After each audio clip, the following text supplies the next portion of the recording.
Hello, everyone, and welcome back to the SuperShow podcast, episode number 113. I'm your host for this week, Jamie, and joined, I am, like a Yoda kind of style thing, this week. Very glad I am God, it's a to be able to... already. Fuck it. No, keep it going. It's Chris, he's here. Hello, everybody. Why is it always the first words are the hardest? Hey. It's like when if you're with a sexy lady and the first button on the jeans or the first hook on the bra is always the hardest. You fumble, you stumble, but you get over it, you carry on, and then after that, it's plain sailing to fucktown. So let's just get on with it, man. You know what the depressing thing is? I'd actually rather at this stage talk to a woman than say the first words of a podcast. That's the point that I've gotten to in my podcasting career. 113 episodes of this shit, and I can't string a sentence together. At least, and not until the first sentence of the podcast is done. Then it's usually, kind of like with your analogy, plain sailing.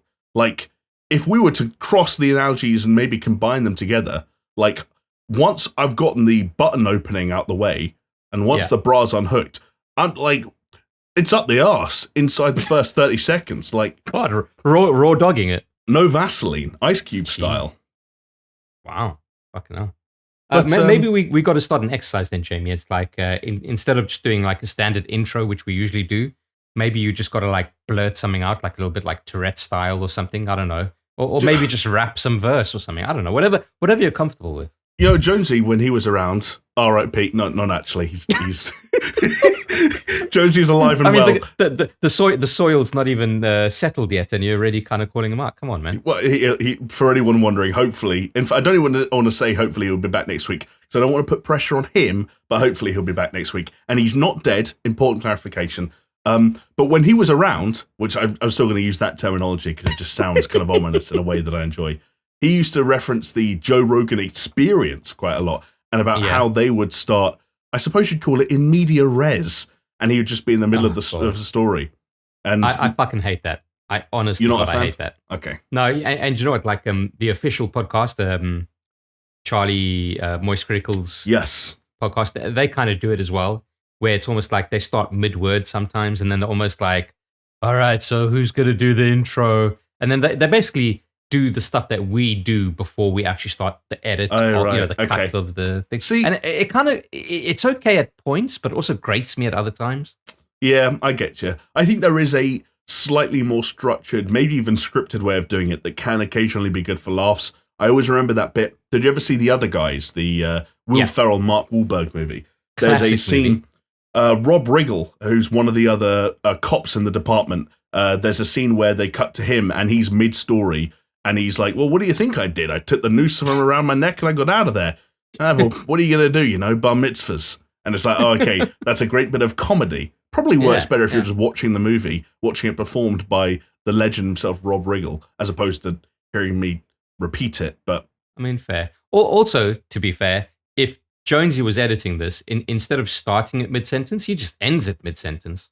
True, actually, yeah. And then you have to listen to the audio version of this podcast, which is available on all major podcasting platforms, to get the full, unbridled, uncut, unfiltered, uncensored version of this very podcast. A podcast, Chris, ostensibly about video games. I don't know if you've heard. Sometimes. Yeah. Well, we can't make any promises, but I will actually butt that trend by making a promise today. We will talk about at least one video game. I don't know which one it will be, but it will be at least one. Well, I do have the weekly Elden Ring hour coming up, so... Oh, right, yourself. Okay. Chris, how do you feel about the word discourse? Because... We'll find out, buddy. Yeah, I bet we will. And if you want to find out, then keep on listening and or watching, because that's right, you can do both. You can listen, as I already mentioned, on podcasting platforms like Spotify, iTunes, or Google Podcasts, or you can watch on YouTube. And if you're over there at the moment looking at us, first of all, hi, it's great to have you here. Second of all, like the video, leave a comment, subscribe, because those things I've heard are all positive metrics in the overall YouTube game. A game that we're not really playing, Chris, but we still have to follow the rules. I will say one thing, though. And it's maybe the first time in multiples of months, Jamie, where in the last 28 days, according to our metrics, we are up 5 subscribers, which means it's been a long time. Because we got to like just over 6,000 subscribers, and then it started dropping a bit. Yeah. Like consistently for a number of months. Not like major, like we'd lose like, I don't know, we'd lose like 1 or 2 subscribers a week. Yeah, that's dropped already. I'm just looking at the analytics now.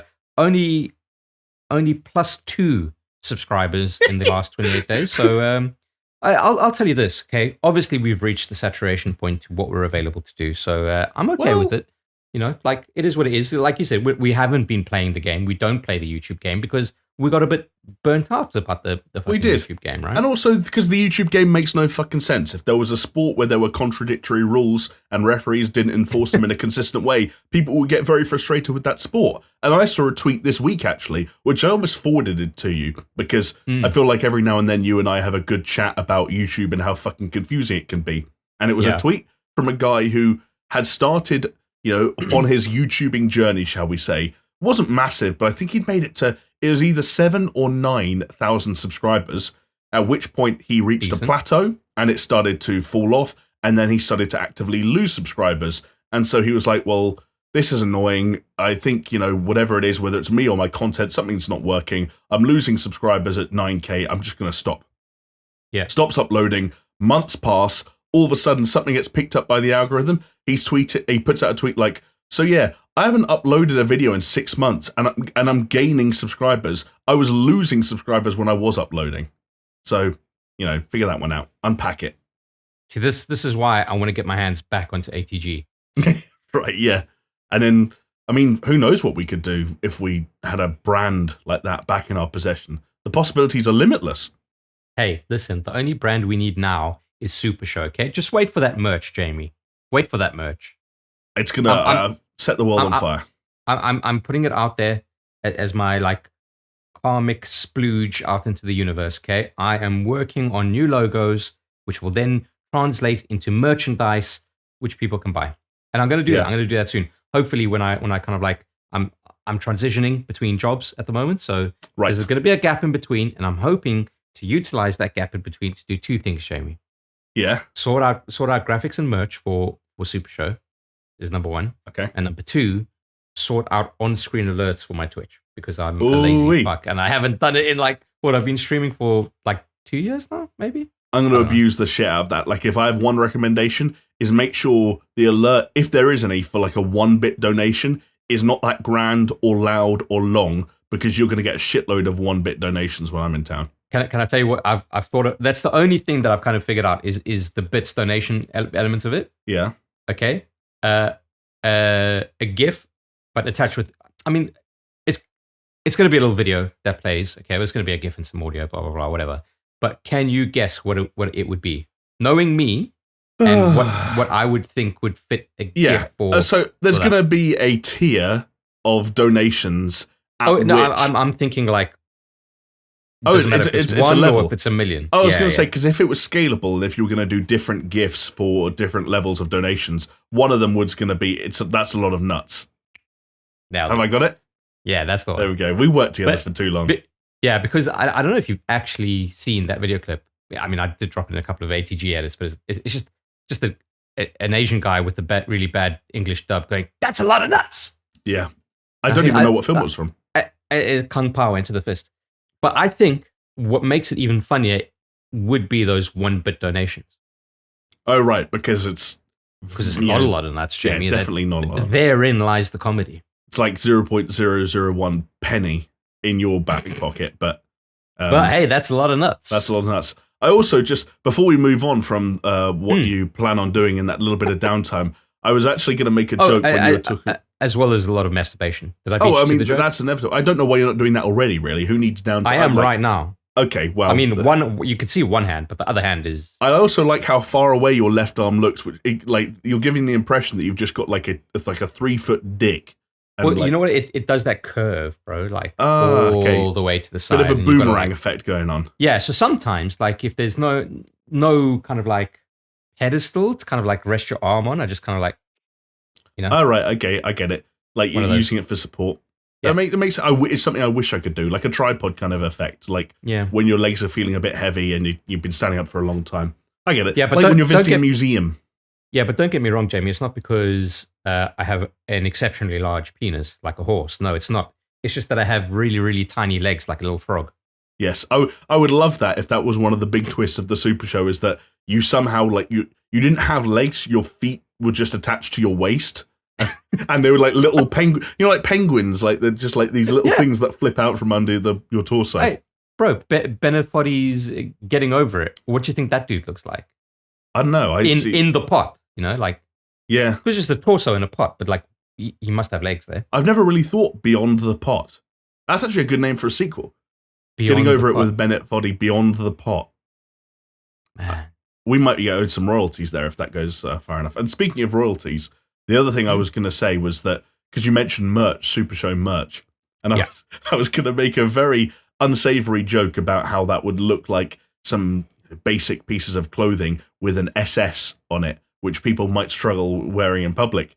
And then I realized you've made the bold choice of coming on a podcast that's going to get put online just with a strong Z on your shirt and nothing else. And I just wanted to sort of do a little tip of the hat to you, Chris, because you're really, you know what? In this, what so many people are afraid to stand up for what they believe in, and clearly you're not one of them. I'm not here to question your morals or your virtues. Jesus Christ. It's it for Zelda, okay? This is the Breath of the Wild thing. It didn't even occur to me. I want to kind of cover it up now. You and all those gymnasts, Chris. You're starting should I just cover it? Yeah. I'm covering up like this. You just look like you're doing the national anthem for the entirety of the podcast.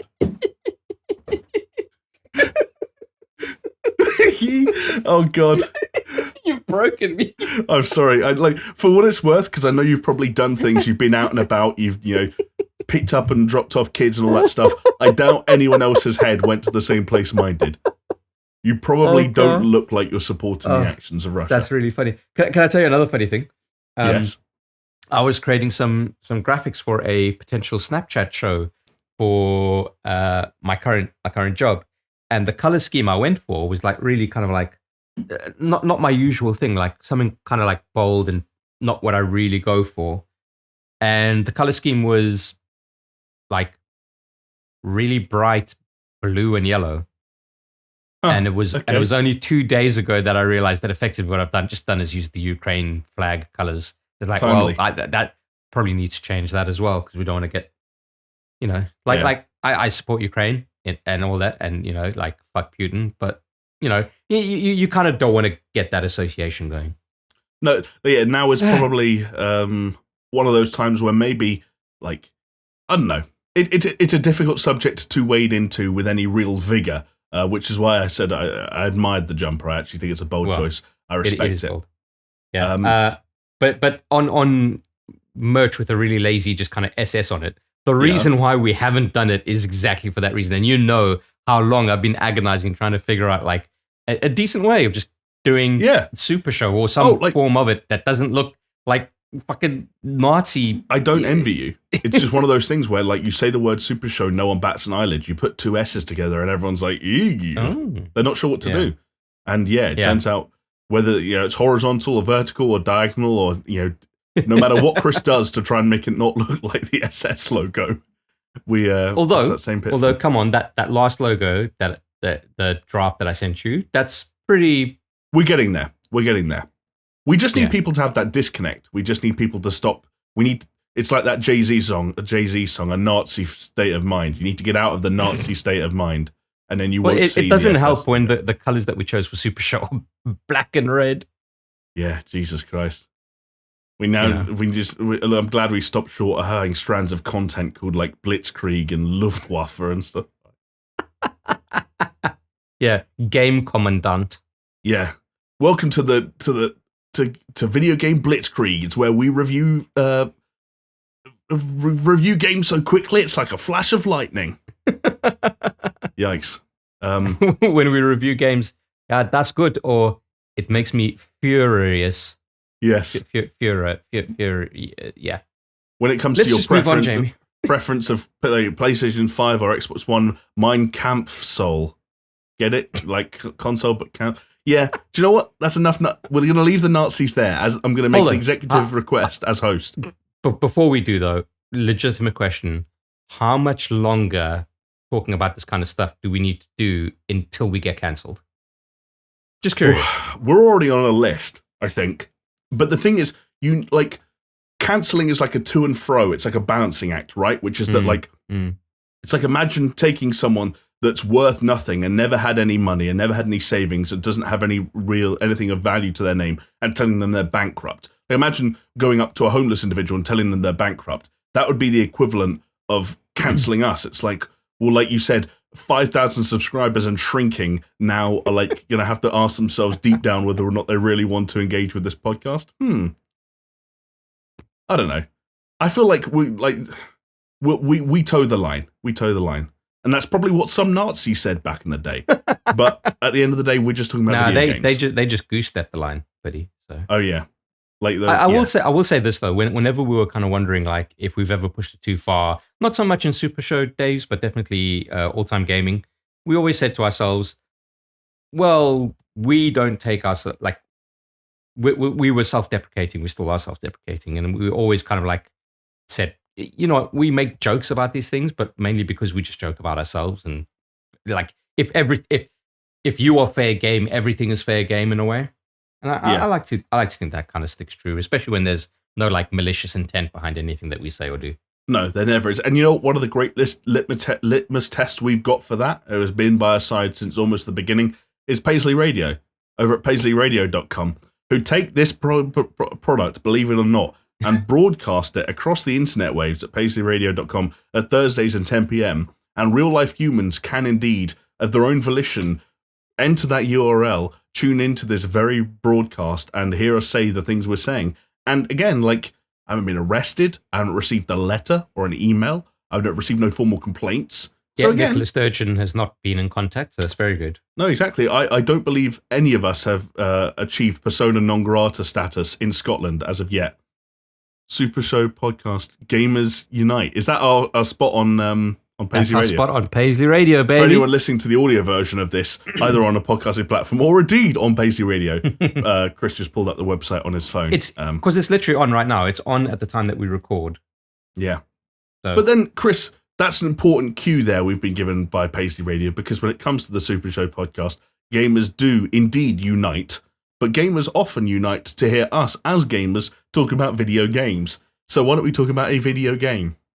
Yeah. I mean, that's why we're here, right? Yes, we are. So I've heard. Supposedly.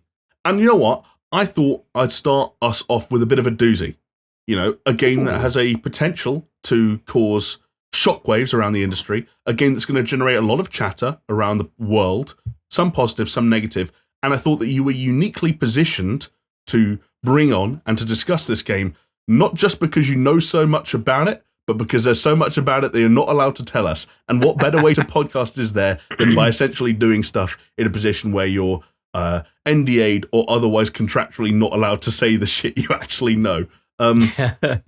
Great. I'm talking about Overwatch 2. Cool. Overwatch 2. Yay, yes. Great. The game that the world has been waiting for, really. You know, now that there's been some news, Jamie, and now that there's been some news, you know, COVID is over. You know, wars are all cancelled. Overwatch 2 is here.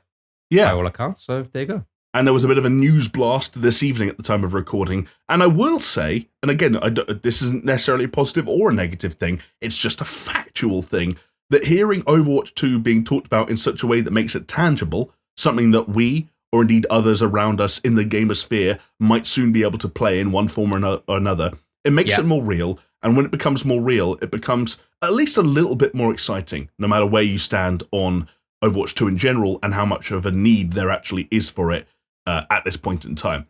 So a couple of things they mentioned this evening as Blizzard came out to start to wade into the future of Overwatch 2. We did get confirmed this evening that there will be new content arriving for the game on a regular basis, which, again, I feel like that's something that the first one had on at least a semi-regular basis, perhaps not as regular as some other titles have since, you know, proven can be done.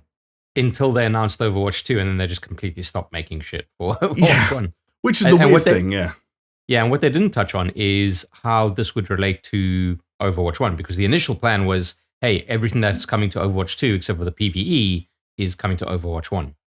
And like that's still a big question mark if that's still a thing, because perhaps the people that made the decisions back then, they're pretty much gone.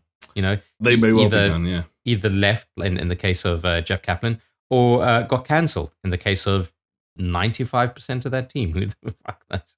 Yeah, probably not 95%, but you get what I'm saying. Like, I always, when it comes to senior and management staff, it might be. Why not? Right, exactly.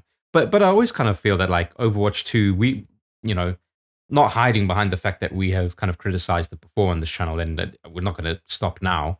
Let the product come out and speak for itself, then we can change our minds. But it's still kind of a head scratch as to why this needed to happen in the first place. And I almost feel that, like, it was announced, there were plans for it. Those people that were responsible for those plans left. And the people who kind of filled in that gap, filled in the void, were kind of left with this entity that they didn't really know what to do with or how to implement it. And I feel that they've just been kind of trundling along. That's why, like, it's been all this crazy stuff, especially with the Overwatch League. Like, what's happening with the Overwatch League? Oh, this year they're playing on Overwatch 2. But how can they play with Overwatch 2 if they're saying that Overwatch 2 is going to be delayed to next year for general public release? And then it's like, oh, well, they'll just play on a beta fucking version and blah, blah, blah. It's just like, it's a big mess. But at least there's some solid stuff here, and coming sooner than people might have thought.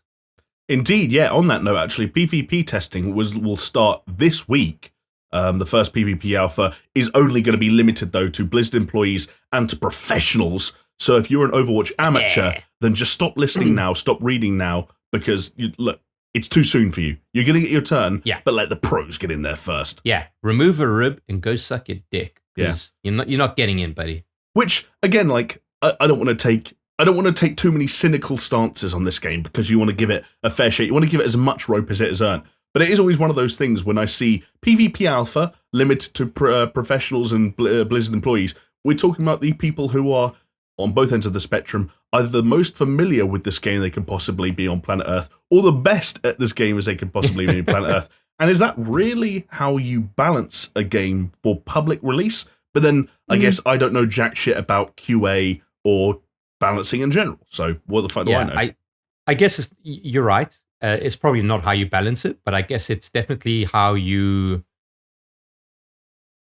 can expose flaws, right? Like, whenever there's a meta in any competitive game, the pros pick it apart the quickest and find what the new meta is. And by finding what the new meta is when you figure out what works, what doesn't, and what's broken.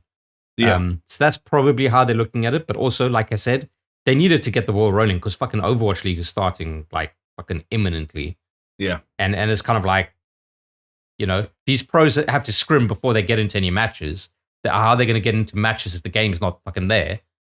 True. Like, playing a video game does necessitate a video game more often than not. I also like that you got a little get the ball rolling joke in there. Get it? Because that hamster guy in the ball. See, I know Overwatch. I'm down with the kids. McCree, is he still called that? No. Shit. No. Fuck. It's not High Noon anymore, I guess. It was High Noon, and that got him into trouble. So, Yikes. But hey, if you listen to that and you're a little bit disappointed because you wanted to get your hands on this game sooner rather than later, you probably won't have to wait too long. Chris, I've got some good news, because there will be a PvP beta in April that more players will be welcome to, some of which presumably will be drawn from the public, such as you and I. Decent, yeah, but you got to sign up for it first, and it's only available on PC, which is fair. Like, I guess the Battle.net launcher, if that's still a thing, I don't know. I haven't played a fucking Blizzard game in fucking ages, but God, good question. I think they might be phasing it out, but that might be a long time coming. I don't know, because there's weird Microsoft shit built into all of this stuff. Yeah, but I don't know. I would imagine actually that Microsoft just absorbs into Battle.net, because I think the infrastructure in Battle.net has been a lot of money's been thrown at it. But anyway, there is a beta opt-in option in Battle.net, and that's like across all their games, and you kind of tick which games you're interested in beta. It's not necessarily that you have to go to the Overwatch 2 fucking website and click opt-in and blah, blah, blah. I didn't do it, so maybe it does just take you to that section on Battle.net, but like, it is what it is. And I will say this much. If you're interested in it, just give it a chance. Like, if I go back to weirdly enough, the Elden Ring network test, before the game launched, and when I was telling people that I got into the network test, they were like really bummed out that they didn't get in. And I was like, oh shit, okay, well, did you apply? And they're like, no. Right. Like, well, okay. Like, I legitimately think if more people applied to that network test, more people would have gotten in, because that's just kind of the vibe I get. So yeah, like the lotto, you got to be in it to win it. So if you want to get in, then get in. Indeed. And yeah, while I feel like the PvP element of Overwatch 2, which is what will exclusively be on display in the upcoming alpha and beta, is maybe not the most unknown quantity out there. Like, I feel like the PvE elements also have plenty of questions to ask. We do have a little bit more information about what will be awaiting the PvP component of Overwatch 2, not necessarily just in the upcoming alpha and beta, but also just in general. So there's been talk about how Overwatch 2 is a 5v5 game now. That was sort of a somewhat controversial announcement when that was first made, I remember. We can expect... sorry. Because it was previously 6v6, right? Right, yes. And especially in terms of the Overwatch League, it was quite contentious when they said, no, we're dropping to 5v5. Because if you think about it this way, all these teams had these players to cover 6 slots on their team. Yes. And now all of a sudden Blizzard is saying, well, you got to get rid of 1 slot because you got to bench someone. Yeah, which is slightly uncomfortable. And then it's like, because it was a whole unknown thing of when it was going to take place, etc. Was Overwatch League 2022 going to be on Overwatch 2? Does that mean that it was going to be on 5v5? And with that uncertainty, a lot of teams were unsure if they wanted to renew contracts for a lot of players at the end of last year. Yeah, which, again, is just indicative of the complicated and messy scenario that surrounds games like these, as opposed to just, the game itself. Like, it's one thing being a consumer waiting for a game to come out and being uncertain about whether or not you're going to like it and how much you're going to play it and are you going to buy it and so on and so forth. But sometimes there are careers in the balance over shit like this, and delays and uncertainties and changes in metas and mechanics, and because that's, like you said, like 6v6 to 5v5 in a sort of a potentially like role and character and hero based game like Overwatch, it can have a dramatic impact on composition to the point where it might not even be a skill question that eliminates someone's relevance from a team. It might be just that, like, hey, the way 5v5 works out in terms of how many characters of a type that you want in each team. Like, actually, we want 1 less support character, and you might be better than someone else on the team, but because we don't need that Mercy now, or whatever the fuck she was called, like, you're out. Yeah. Yeah, exactly. Overwatch, man. Yeah. It's its own fucking thing unto itself, so. It is. And I will just also say, sort of rounding up the announcement of new things that are on the way, there's a new hero called Sojourn, maybe? Sojourn, yeah? Yeah, we'll find out. Someone will say it on a stream at some point, and we can copy what they said from that point on. There'll be 4 new maps, a new mode called Push, and there are also some hero reworks to be expected in the future for Orisa, Doomfist, Bastion, and Sombra. I mean, Jamie, there's a joke in there somewhere, buddy. What about Doomfisting someone? Yeah. I don't want to think about fisting right now because I read a very uncomfortable Reddit confession, for want of a better way of putting it, earlier today, about a dude who met a slightly older lady online for some, I'm not even going to say for romantic engagements, for hot and heavy engagements of the filthy variety. And he was basically fisting her, not even fisting her ass, just fisting her regularly. And she shit herself while he was doing it. How does that happen? I don't know. I think it might have been like a euphoric kind of like, oh my God, that was so amazing that everything's happening at once and oops, I shit myself moment. But that's why the name hit Doomfist isn't sitting that well with me or my dinner right now. Fair. Yeah. Fair. It's all, okay. And I would say, wait, were you going to talk about Overwatch or are you going to? Yeah, Overwatch. Because I was going to make an observation as well, which is, again, as someone who hasn't really thought about Overwatch that much, basically since launch, which is coming up on, I think, 6 years ago now, as crazy as that is to believe. The idea that a Bastion rework is still kind of like a headline feature or like something to look forward to.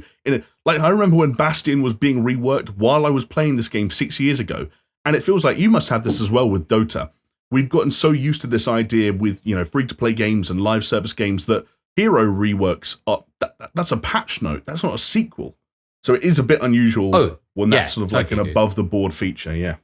Yeah, that's like a high-numbered patch would get hero reworks. Not like your like whatever point, whatever C patch. Right. You're talking about like full-on numbers. Yeah, and it is strange, and like I think there's going to be more hero reworks that are going to happen, because obviously, again, if you if you take away the composition of 6v6 and go 5v5, then obviously some characters are going to need to start pulling their weight a bit more and have a wider plethora of skills, or fill in the vacuums of certain roles that are left by just removing a number of people on a team composition. It's interesting. I mean, fuck, man, I don't know. Like, Overwatch for me has just been one of those games that, like, on paper is really cool. And I remember, like, the beta came out of the first Overwatch. We got it in the office at ATG. We rinsed it for about 1 or 2 days, and then we're like, yeah, okay, well, that's what that is. Yeah. And then it released, and when it released, I was just so cool on it. I was like, nah, I don't care. Yeah, I was potentially intrigued for a time. I did pick it up. I bought it and played it on PS4. I actually remember playing with Jonesy on PS4 a little bit on one weekend, which, again, it's strange to think back that far to, like, playing multiplayer with Jonesy 6 years ago, because even at that point, we were less than a year into the ATG journey, for a better way of putting it. But, yeah, I guess that's how long this game has been around, and that's probably only adds to how strange everything around Overwatch 2 feels. But, like, hey, if this news means nothing else, it's like shit is happening, and people are going to start playing this game in some form or another pretty darn soon. Yeah. Yeah. So and you know what, like, don't get me wrong that I'm being so down on Overwatch and Blizzard. Like, I am down on Overwatch from pretty much the word go, and obviously it's easy to kick Blizzard when they're down, because they are kind of everyone's punching bag at the moment. But like, in theory, this game, like what it should be, like the promise of it, like it could be pretty fucking cool, and one thing that I think everybody likes is a comeback story.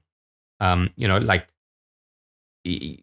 just talking about game stuff, not talking about, like, all the fucking sexual harassment, all that stuff. Obviously that stuff needs to get sorted out, and hopefully it will. But in terms of purely in terms of just the game, you always want, like, redemption arcs. Like World of Warcraft is in the shitter at the moment. Like, you want to see it come back. They're announcing the next expansion at the end of this month. Like, you want to see them go to strength, because it's dire, the situation it's in at the moment. Okay, the same with Overwatch. Like, they shot themselves in the foot, but hopefully they can fucking repair the wound themselves as well. Yeah. And, I do hope that it kind of works out for them. I don't necessarily think that I'll be jumping into Overwatch 2, but, Hey, it'll be on Game Pass next year anyway, so.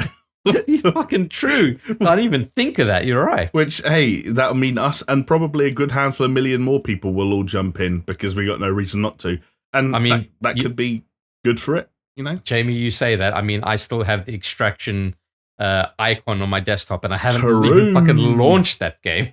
Yeah, I have not. I was about to make the most pointless statement of all time, which is I haven't played that game since I last played it. But that's true of every game I've ever played in my life. I haven't played that game for a while, and I know we weren't that hot on it. But yeah, I think I feel pretty safe in saying you didn't miss out on much in that one, Chris. But I think that's it. Like, I think if you and Jonesy had come back to me, because you played it that one weekend, and I just, by my schedule, I wasn't able to join you guys.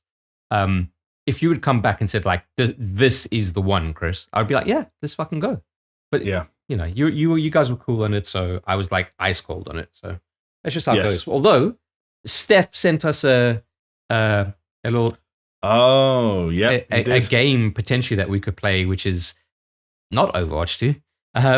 But that looks like a hell of a lot of fun that we should try and stream together at some point. Absolutely. I clicked on the trailer he sent a link to, and I watched maybe 5 to 10 seconds of it before going like, that's an easy one. Yep. Yeah, man. Like, it actually blows my mind. Like, how long it's been since we've played games like that. Like, okay, so we played some Back 4 Blood, but like I'm talking like the stupid kind of games, right?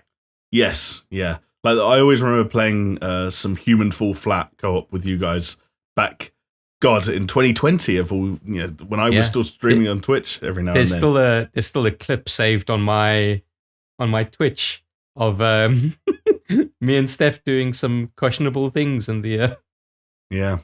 me and Jonesy, and Steph was watching it going, "What are you guys doing?"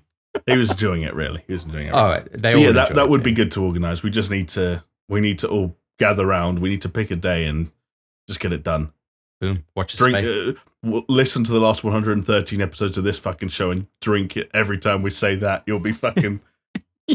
your fucking liver will die out before you get back to the beginning. Anyway, speaking of everything dying out, Chris, how about a comment of the week? Sure. This one comes in from... Wait, hold on. What does that have to do with dying out? You'll see. You'll see by the fifth word of the comment. Okay. Technically. Because this one comes in from Damir Kalogjira. Apologies if I didn't get the pronunciation perfect there, Damir. But they said, if there will be an apocalypse, hence everything dying out, gamers have the best chance for survival. Imagine a world full of only gamers. And then they go on to say, I want Jonesy for my clan leader, Chris for my clan general, and Jamie for my drinking buddy. I will say, Chris, I've been onto YouTube, I've checked the replies to this comment, and Jonesy has already replied from his personal account saying invitation accepted. I also like the implication here that while he is clan leader and you're clan general, I don't get to be in the clan at all. I'm just like, I'm some guy. No seniority, no authority. Maybe it's because I can't do podcast intros. But some say, Jamie, that maybe the drinking buddy is the most important aspect of any clan. Maybe. I mean, and also in apocalypse times where, things are dark and grim and grey and you're not that happy with your life, again, you're going to have an increased reliance on alcohol compared to regular everyday life. And I guess if that's the role that I have to play for Damir, if I have to be there for them to go drinking together, then so be it. Fair enough. Sorry, go for it. No. What were we going to say? I was going to ask you, do you agree, though, with the consensus that gamers have a good, if not the best chance of survival during an apocalypse? Because we have run through a lot of fictionalized scenarios based on, a similar premise. This is true. I don't know if it's the best chance, but I think definitely up there because we've had that mental training, but we haven't had that physical training. In fact, a lot of our bodies are the muscles are atrophied because we've been like hanging out in basements. We're kind of scared of sunlight, et cetera, et cetera. Or also could be the fact that like as soon as we hit something and we don't see numbers pop out of the heads, we might just be a bit confused. Yes, true. Right? It would be like a Rust server, like everyone just running around with a boulder in their hands, not really sure what they're doing or why they're naked. Yeah, exactly. It'll be a Rust server, but then Jonesy would be on I think he's on an Ark server and just start flinging poo everywhere. Yeah, and it's like it's not really that Jonesy. It's like yeah, and then of course Steph is going to just run out and die in 5 seconds. Except this time when we say Steph, where are you? He's not going to say, "Oh, I'm done," because he's going to be dead.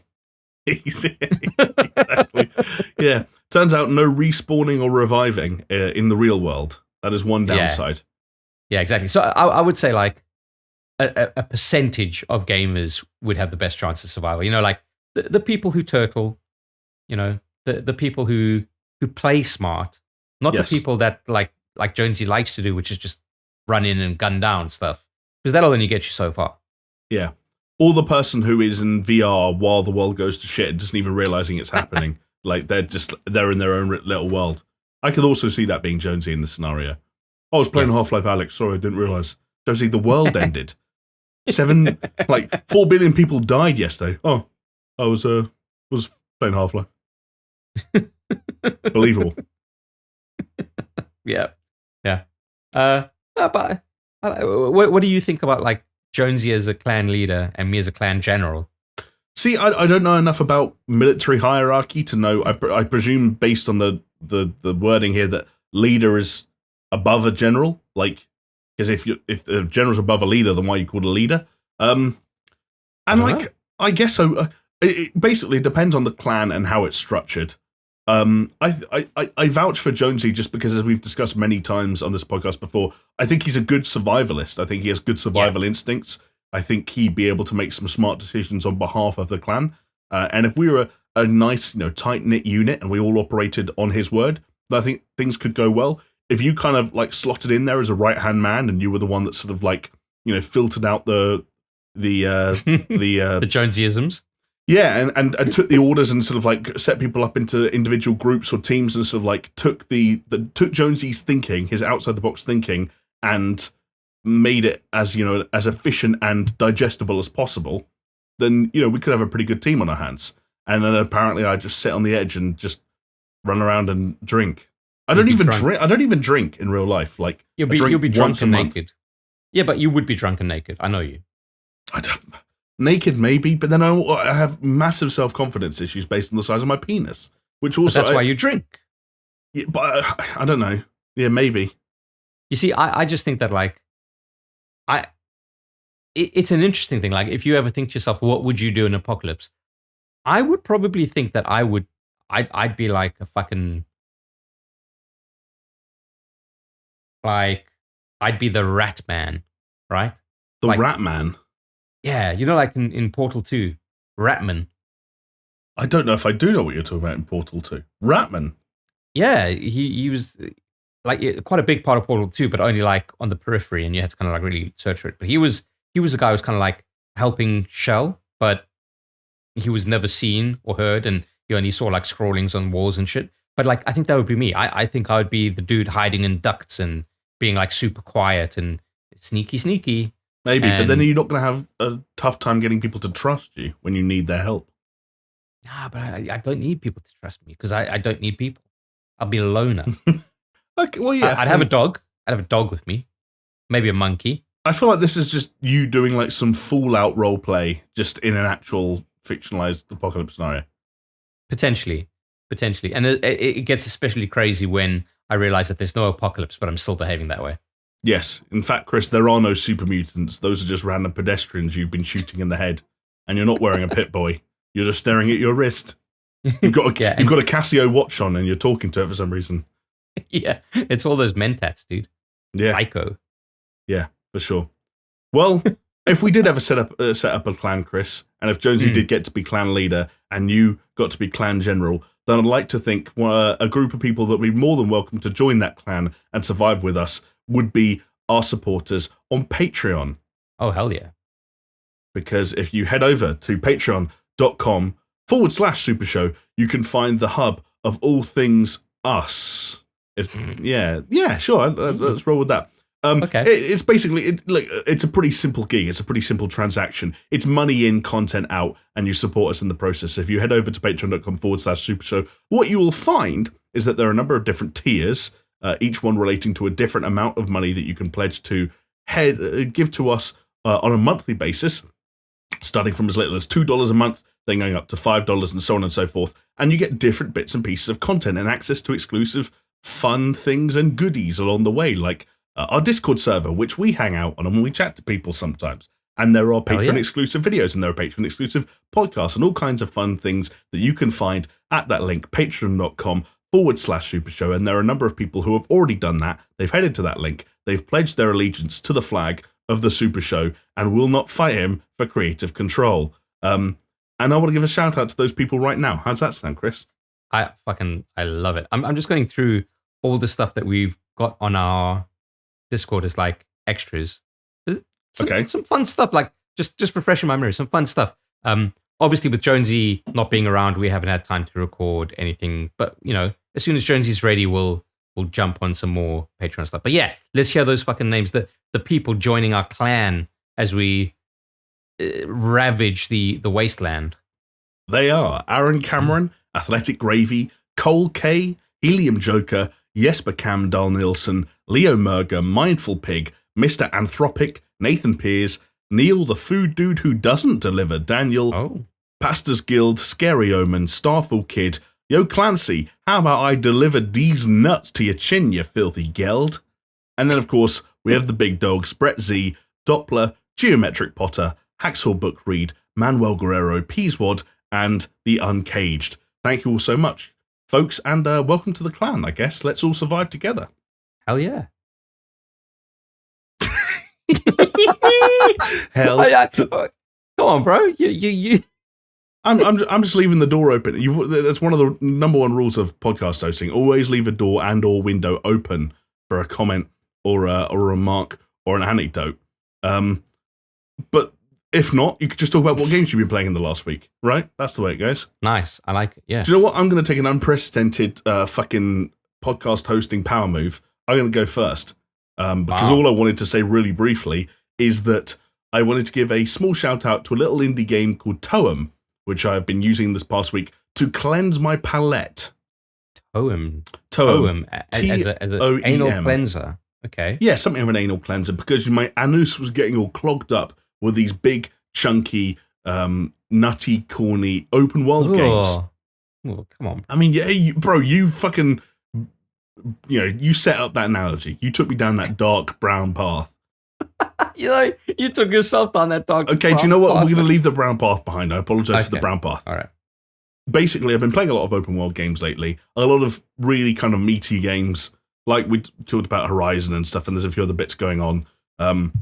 And I was like, do you know what? I just want to play something small and charming, which is a good word to fall back on when you don't know how else to describe a little indie game like this. And I settled on Toem because a couple of other things I had saved up in my Epic Store account, like Death's Door and Inscription, felt a little bit too, even they felt a little bit too heavy.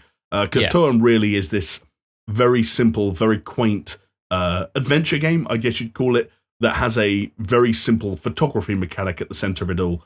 You essentially you travel between these, I don't know how else to describe them other than say that they're almost like dioramas. They're fully mapped out 3D environments, but they all kind of exist in this small sort of like diorama-esque square in the middle that you then can fully rotate your camera around, and you and all the other NPCs are kind of like sprites that live within this world. But because it's all fully 3D, at any point you switch to a camera perspective and you just take pictures of all the shit around you. And it almost becomes this sort of like this Pokemon Snap that's not on wheels, or on rails rather, where you're wandering around these usually really nicely detailed and rendered environments. It's all got this very nice slick black and white sort of nice animation style. Yeah, I've never heard of it, and I've literally just Googled it, and it looks cool. Like like graphical style, whatever graphical direction. It looks really fucking cool. Yeah, and like it's cool to have photography being the mechanic at the center of a game. Like I think we're often used to, games that have photography on the periphery. In fact, I literally just before we recorded watched a video about the original Dead Rising, which of course had a big photography mechanic because he covered wars, But like outside of the aforementioned Pokemon Snap, you don't really get that many games where it's just Fatal Frame. These are great examples, but also Toem is another in a long line of games that Chicory was one of them that have a creative element at the core of the game design, but there's absolutely no judgment whatsoever. Like I remember one of the things in Chicory is like you would do you could draw a fucking cock, on a canvas and go and talk to an NPC and they'd be like, "Oh my god, this is the most amazing painting I've ever seen." And like, yes, it's a little bit pedantic and it's a little bit like coy, but at the same time, with all the sort of like fucking imposter syndrome that going around and mental health issues we all fucking suffer from as creative these days, it is nice to have this judgment-free sort of space where like in turn you're just like, no, you got the picture, dude, don't worry about it. Like you completed the objective, like just enjoy the game. And there's like puzzle solving mechanics, there's some fun quirky writing. I said to you before we recorded, it's the kind of game that Jonesy would not just dislike, but also probably argue that it's not a game at all, which usually means it's a pretty good game. It doesn't meet his 51% threshold. Yeah. Well, in fact, it would. The funny thing is, I think it would actually hit 100% on the is it a game threshold, but you just find another way. You'd find like a back alley way to argue it. So yeah, Toem, that was my palate cleanser. When you said Toem, I thought it was that. What was that like Pokemon? Oh, I know exactly what you're talking about. What was it and called? I cannot remember its name for the life of me. All I can think about is DoKV, and that is something completely different. But yeah, it was called. It was very similar to Toem. Damn, that's so annoying. Did it start with a D? That's me doing the DoKV thing again. I'm searching. I'm searching an alternative. Okay. Temtem. Temtem. There you go. Temtem, yeah. Toem, Anyway, Temtem. Yeah, that's I could see that. But nice. So you recommend that as kind of like a in between game. You know, like if you have a 5-course meal, this would be the lemon sorbet before the main course, right? In fact, you know what? I'm going to go one step further and say I don't even necessarily recommend Toem in and of itself. I just recommend you have everyone go out there every now and then and have a lemon sorbet of some kind, whatever variety it is that suits you. Because play a game that's fucking a couple of hours long and you get to roll credits and complete a game and check it off your list and feel good about yourself and feel like you saw something, succinct and it was over and done with in like a week of your life. As opposed to dragging your fucking nuts through an open world game over the course of 6 months. Like, it does remind you of like, oh yeah, nice, cool, that felt good. Like Inside was that for me. Yeah, like, exactly. And you might talk about it later, but I'm hoping that's what Trek to Yomi is going to turn out to be. Yeah, do you know what? Fingers crossed, that game has a lot of potential. Yeah. But then also, Chris, I feel like I have to say, like, speaking of dragging one's nuts through gigantic open world games, I have to now inform you that Toem is basically the only thing I've done this past week that I want to catch up on. And so I have to basically throw over to you to somehow talk us through your last week in whichever way you see fit. Well, hold on first, because I'm going to pull this out and say, I mean, I should have been more prepared, but pull this out. It's my Uno Reversi card, okay? For a second, I thought you were about to say the name and the brand and the make and model of your phone, like Uno. Like I was like, probably some Chinese brand. I believe Google Pixel 5. No. The big elephant in the room. Before we talk about my big elephant in the room, no Horizon Zero Dawn. Oh no, I've played Forbidden West. I've played like at least another like 10 hours of that. I just didn't want to. I'm waiting till I finish it now. Like I gave my initial impressions. I gave my 20-hour impressions. The next one will be... I guess I just would have thought the way that you have been kind of going through it lately, not lately, but like just how I know you game, I would have expected you to finish it. Do you know what? I would have expected myself to finish it as well. It's been one of these really weird phenomenons, right? Where I was talking to you before, we were reminiscing about the way I feel like I used to be able to game when we were at ATG. And again, I want to clear up any sort of like illusions about working full-time on a gaming YouTube channel, especially when you're doing it within a slightly more corporate environment in the way we used to. You don't spend all day playing video games. You spend far less of your time playing video games than you could possibly imagine, to like a nauseating extent. But at the same time, because I had so little going on in my life at the time, for better or for worse, I was also really good at making time myself to play video games. And like I was reminiscing about some of the titles that came out 2017, 18, 19. Like the things that popped into my head were Assassin's Creed Odyssey, Death Stranding, Red Dead Redemption, like games that I put 60, 70 plus hours into, and it was just a breeze. It was like nothing. Yeah. Sometimes I think in the case of Odyssey and Red Dead Redemption, I did them both in the space of like a month or whatever it was. I think they both came out in October that year. Or something ridiculous like that. And now I'm just in this weird thing where I've been playing a lot of open world games lately, as I talked about. It was Cyberpunk and it was Far Cry, and now it's Horizon. And they keep just taking way longer than I feel like they should have. And way longer than my reputation suggests they should have, as you kind of hinted at just then, where you said it feels like I should have almost finished it. And like, I'm really struggling to run the numbers on where the time has gone. And I don't know if you can relate to this at all, but like, let's say you played a video game for like an hour a day on a weekday. Like you finished work, you got home, you had your dinner, and you were like, I'm going to play an hour of video games as part of my like wind down routine. And you did that every single day. And if you missed it on a Thursday, you caught up with 2 hours on a Friday. And sure. And in the weekend, you're like, okay, I'm going to play 2.5 hours on Saturday and 2.5 hours on Sunday. And if I miss Saturday, I'm going to play 5 hours on Sunday, at which point you're basically giving up all of your day on Sunday, to a certain extent, to play a video game. Even that, which sounds extreme, you've managed to find 10 hours in your week to put towards this one video game. And how often are we ever playing one video game at a time? There's so many other things going on. You jump around all the time. Exactly. Or there are multiplayer things and games that you never really stop playing, and like with Dota for you and FIFA for me. And all of a sudden you're like, well, hang on a second, like you look at like the when the embargo came down for Elden Ring and what some of the people were saying about that. That means that's like a 2 or 3 month game for me. If I literally feel like I'm committing my life to it, I could play this game every single day and it will take 2 to 3 months.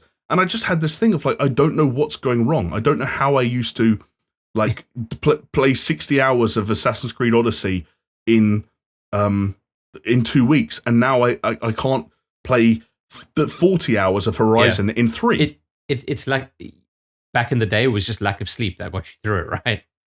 Well, like, yeah, maybe. You always rationed more time than you had to ration because you're young, dumb, and full of cum. When I took time off for God of War, I would do 8-hour days. I platinumed it in 4 days because I just didn't stop playing. But I guess it's kind of testament to the game as well. You know, like I can't speak for Forbidden West at all because obviously I haven't played it. But there are games like God of War that you just want to sink 8 hours a day into anyway. And there are other games that can still be good, high quality, critically acclaimed games, but they're not going to make you want to play for 8 hours at a stretch, and that's fine. But yeah, it definitely gets hard. It definitely gets hard, and like I just hope you don't get to the level where I am, where it's like, hey, it's not that you play games every single day; it's that you get to play games maybe twice a week if you're lucky. Yeah, you know. I don't know, bro. I'm scared about like whether it's marriage or whether it's fatherhood and all that shit and the impact that could potentially have on gaming time. It's just all like exponential. It's one on top of the fucking other because Anyway, it's loads of things. We'll see. Okay. So we've been talking about Elden Ring, and you said like if you had to play Elden Ring, by all accounts, if you are enjoying that game and you're kind of going through the motions, like that's probably like an 80 to a 100-hour game. It could be, even though they're like the most recent speed run is just under an hour. I just which saw blows my fucking mind. Yeah, crazy. I mean, but it's cool as well. I like shit like that because it's neat. Yeah, it is cool, especially with games so big as Elden Ring. But yes, I've been playing more Elden Ring. I streamed some of it on Saturday. I'm probably going to stream some more this Saturday. So, by the time this goes up, it'll be tomorrow, with any luck.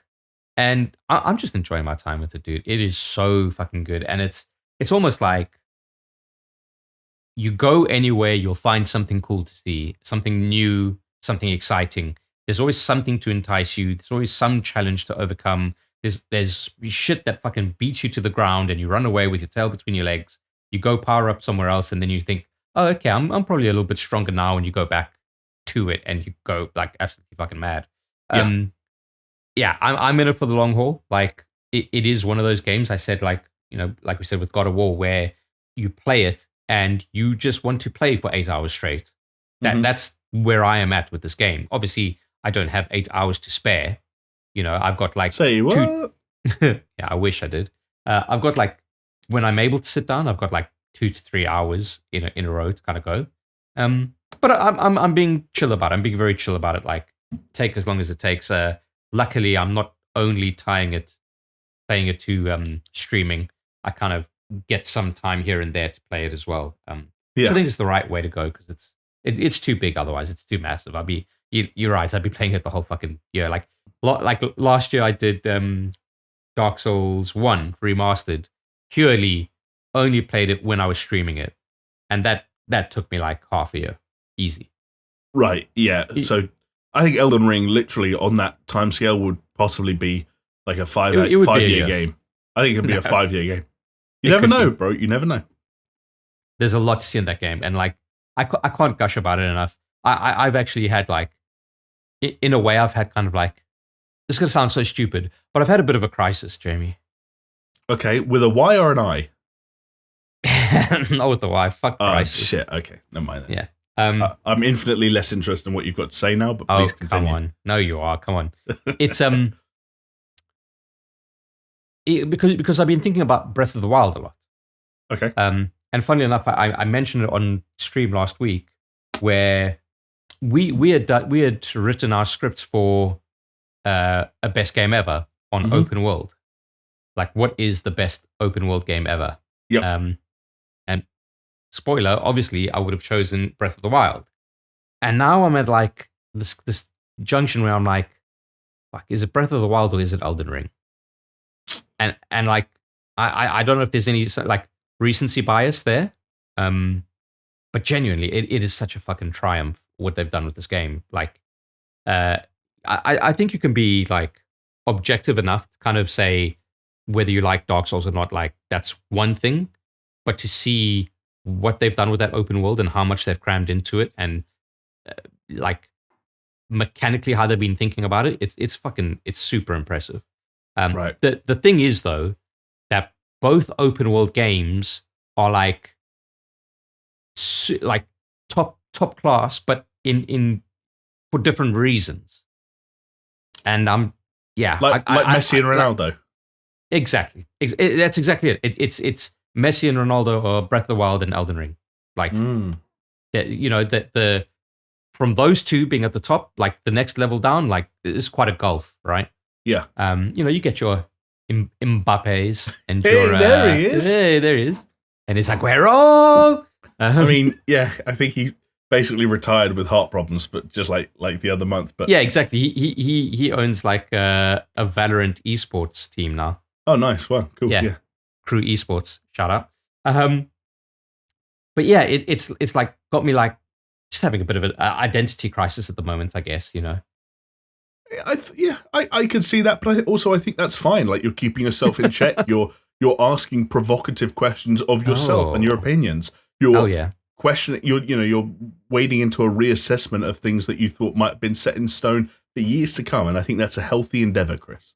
Hell yeah. But yeah, fuck, man, I absolutely adore that game, and I'd encourage people to try it out, even if they never played a Dark Souls game before. I will say this though, it is very much a From Software game. You will get beaten down. Like, yes, it is more accessible, and a lot of people are asking, "Oh, so is this like the easiest Souls-like game that there is?" And the answer is like yes and no. Like, people are still hitting their heads against the wall trying to get the past bosses and stuff. But the difference here, as opposed to other games, is obviously you just run away, go in the opposite direction, farm up, do something else, and then come back. Whereas in previous Dark Souls, it was like, no, this is more or less the linear path. Or let's say they've got 3 linear paths for you to go through. Whereas now it's like, nah, fucking 360 degrees, fucking go for it. I would love to get you into Elden Ring and see what you think of it, because I think that's going to be the most fascinating thing for me, knowing you and your tastes and how you kind of come up and feel about it. Obviously, not like with only 1 hour under your belt, but like, let's say 10.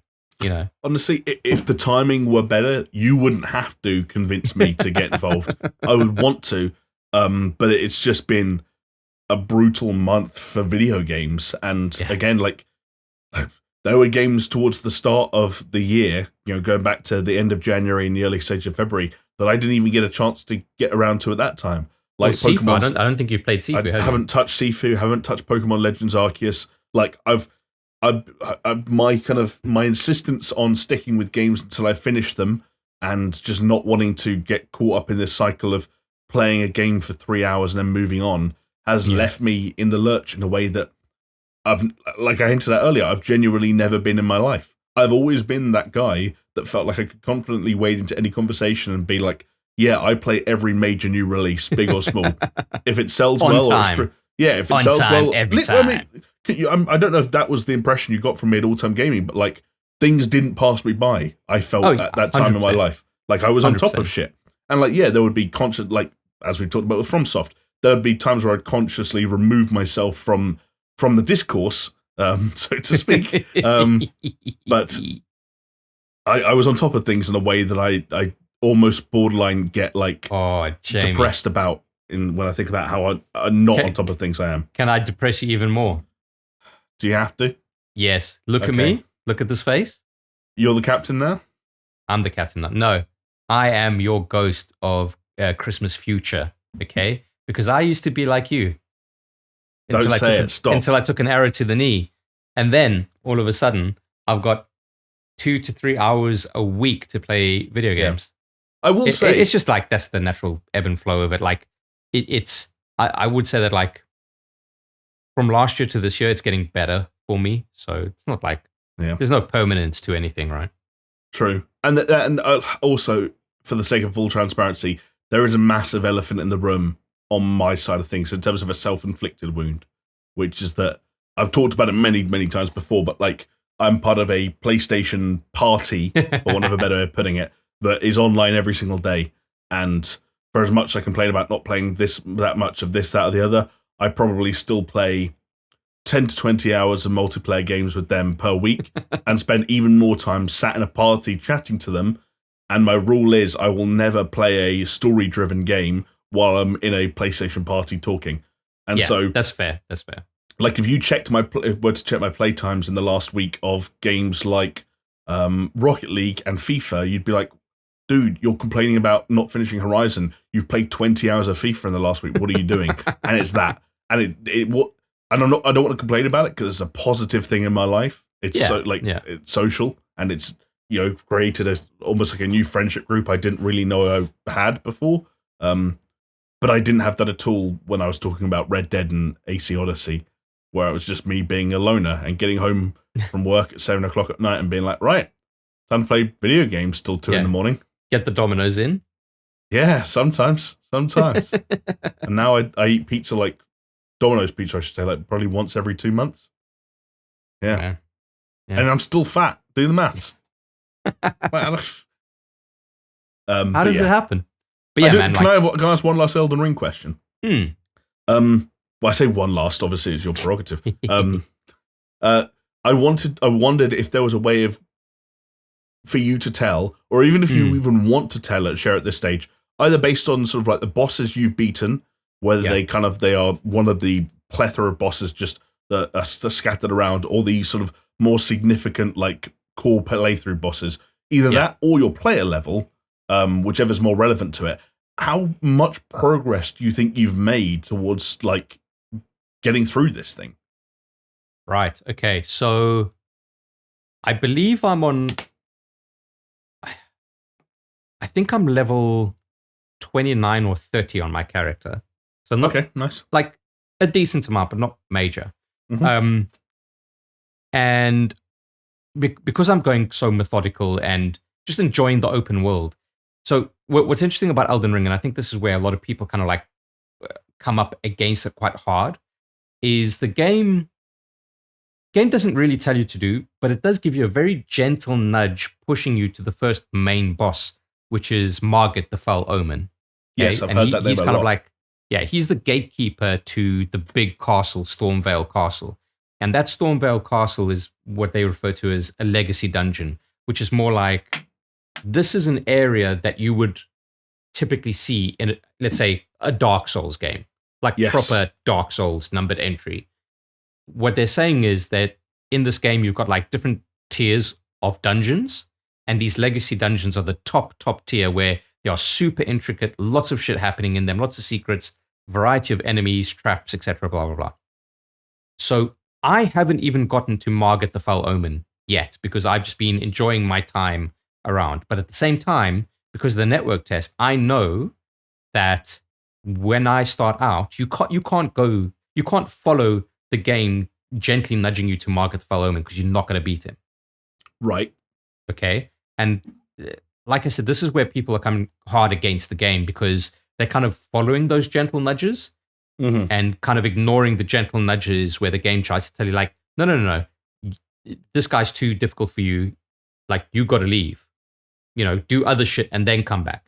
And that happens way before Margit the Foul Omen. But a lot of people that have been listening to podcasts and their reviews and reading some of the like bad reviews of the game, because I try and get like a wide variety of opinions. Yeah, sure. They're like, oh yeah, I went to Margit the Foul Omen, he absolutely destroyed me. Or, oh, I tried to kill the tree sentinel as soon as I came out into the open world, and he just absolutely demolished me. Like, I beat the tree sentinel, which is the big knight on a horse just as you come out into the open world. He's there to teach you two things. One, that you cannot beat him, right? Generally, you can't beat him. I mean, unless you're some fucking crazy Dark Souls dude. You can't beat him until you come back later a little bit higher leveled. And also, his boss fight is meant to kind of like show off horse-based combat. So in other words, you being on a horse and him being on a horse. So that is a lesson where it tries to nudge you against following the path. But I think people are too stuck on keeping on the nudges that are the path, which lead you to Stormvale Castle, which will lead you to Margaret Omen. But to answer your question, like, PlayStation says I've got 0% completion rate on the game. Yeah, but I've explored like maybe 80% of Limgrave, which is the like opening area excluding Stormvale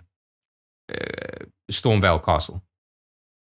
So probably this next stream that I do, I would have finished what I wanted to do at in Limgrave, and I'll probably head over to Margaret Omen. Right. And then from there on, I'll be exploring Stormvale Castle, which would take quite a long time in itself. Is that, I don't know if that's anything to do with, but there was another name that I kept hearing a lot, and I just looked it up while you were talking. A dude called Godric.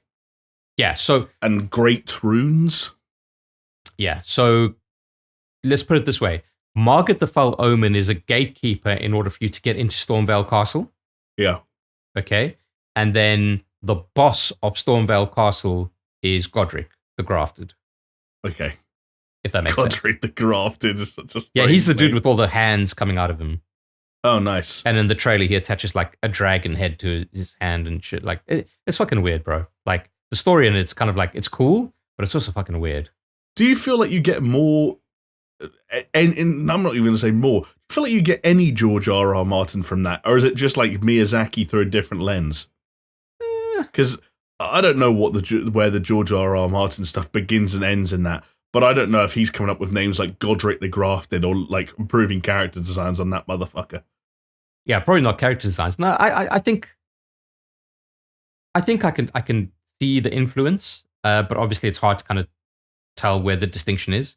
I can tell you that from all the interviews and information that's out there is that George R.R. Martin was there to create the backstory for this game, the characters, the world building.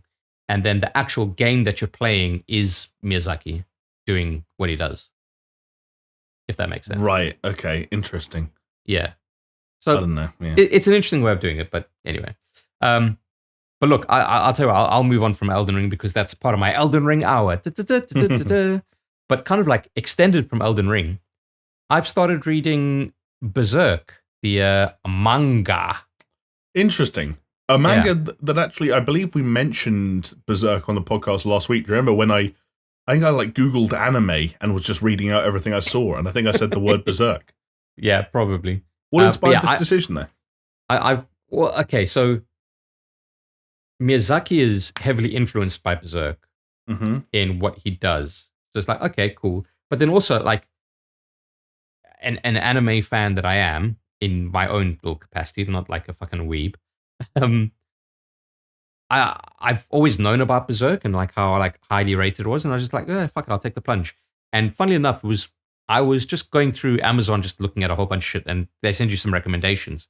One of the recommendations is they got this really nice deluxe edition of the Berserk kind of like manga, and they're kind of like these black bound leather books, and it's like that looks quite nice. I'll pick it up, and I've got 2 of what I believe are currently 10 volumes.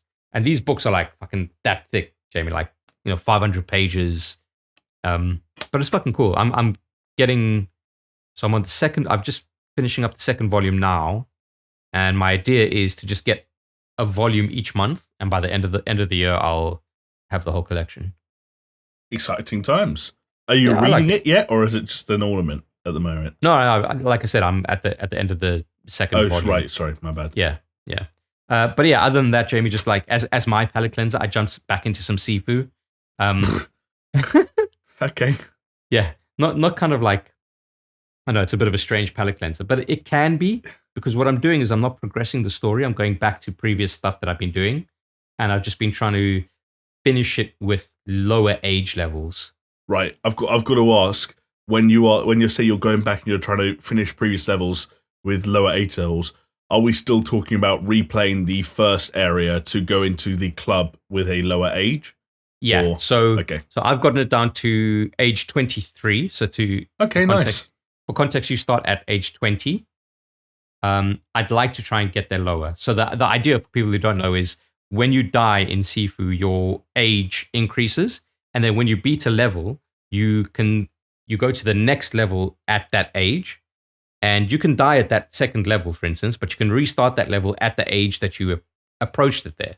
So I think the first time I did it, I was like age 32, just like my first kind of playthrough. Got to the second stage at 32, got decimated, tried it again, but I start again at 32. So you're handicapped. So I went back and I've got it down to, I finished the first level at age 23, which means I can always start the second level at age 23, which gives you some leeway because at age 70 you die. Yes.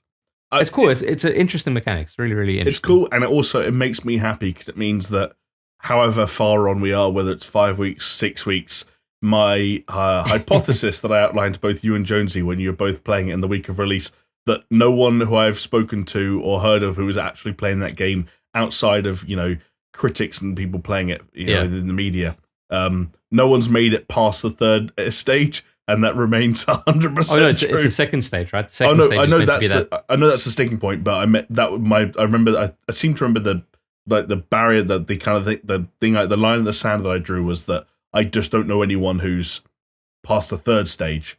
Like, all right, okay. And I'll get there, Jamie. I'll get there. I hope so.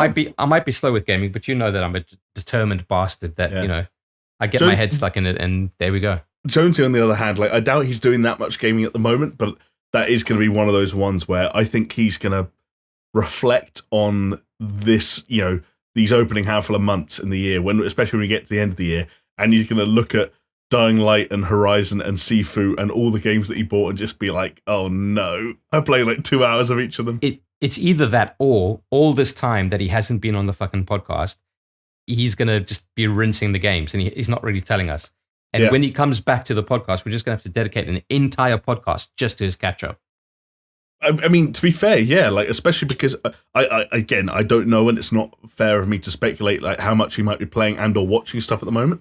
But he could have loads of shit. I know he did play some Horizon the other day. I saw it on PlayStation. So hey, we got to leave room for surprise. Anything is possible. But Jamie, the last thing that I want to catch up on. Yes. And I know you're sweating because you're looking at the time. But we're doing okay. We're doing okay. I'm segueing it, buddy, because the other thing that I did, which is out of the norm for me this week, is I watched a PlayStation State of Play. What? You just threw me for a loop. You were like, I thought you were going to segue into something else that you'd done with your week, and instead you just kicked us right into the news. Well, it's because I did watch it, and that in itself is news to me. Okay. Chris, can I play a little game with you then? Yes. I'd like you to take everything that you just said and erase it from your memory. Let's play a game in which you didn't watch a State of Play. And just for this first title, I want to break it down for you component by component, and you're going to, at each stage, tell me how excited you are for what I'm saying, okay? I just want to gauge how you're feeling, okay? Okay, so I can be a method actor here, okay? So mine is blank. Mine is blank. You haven't seen the State of Play yet. The stage is set. State of Play, wow. Exactly. Okay. All State of Plays. A focus on Japanese developers, you've heard. Oh, interesting. Okay, yes, yes. The curtains open. Yeah. And the dark black stage is lit by a single spotlight. And on rolls. Balan Wonderworld 2. You haven't seen nothing yet, buddy. Just you wait. Okay. All right. You see the trailer unfurl for a new video game. Okay. Releasing ostensibly in 2023. Okay. It's an action game. Okay. It's got co-op elements. Okay. It's developed and published by Capcom.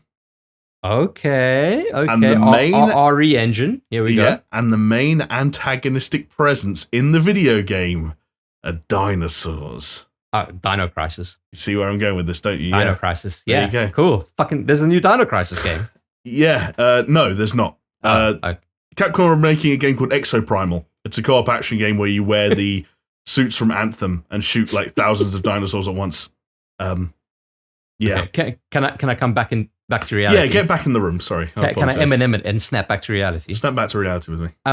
Yeah, this was fucking bizarre, dude. Like, yeah, you're right. They mentioned dinos because I think it was like some news thing. It's like, oh, it was like a weather report, wasn't it? And they said, oh, chance of dinosaurs today, high. And I was like, what?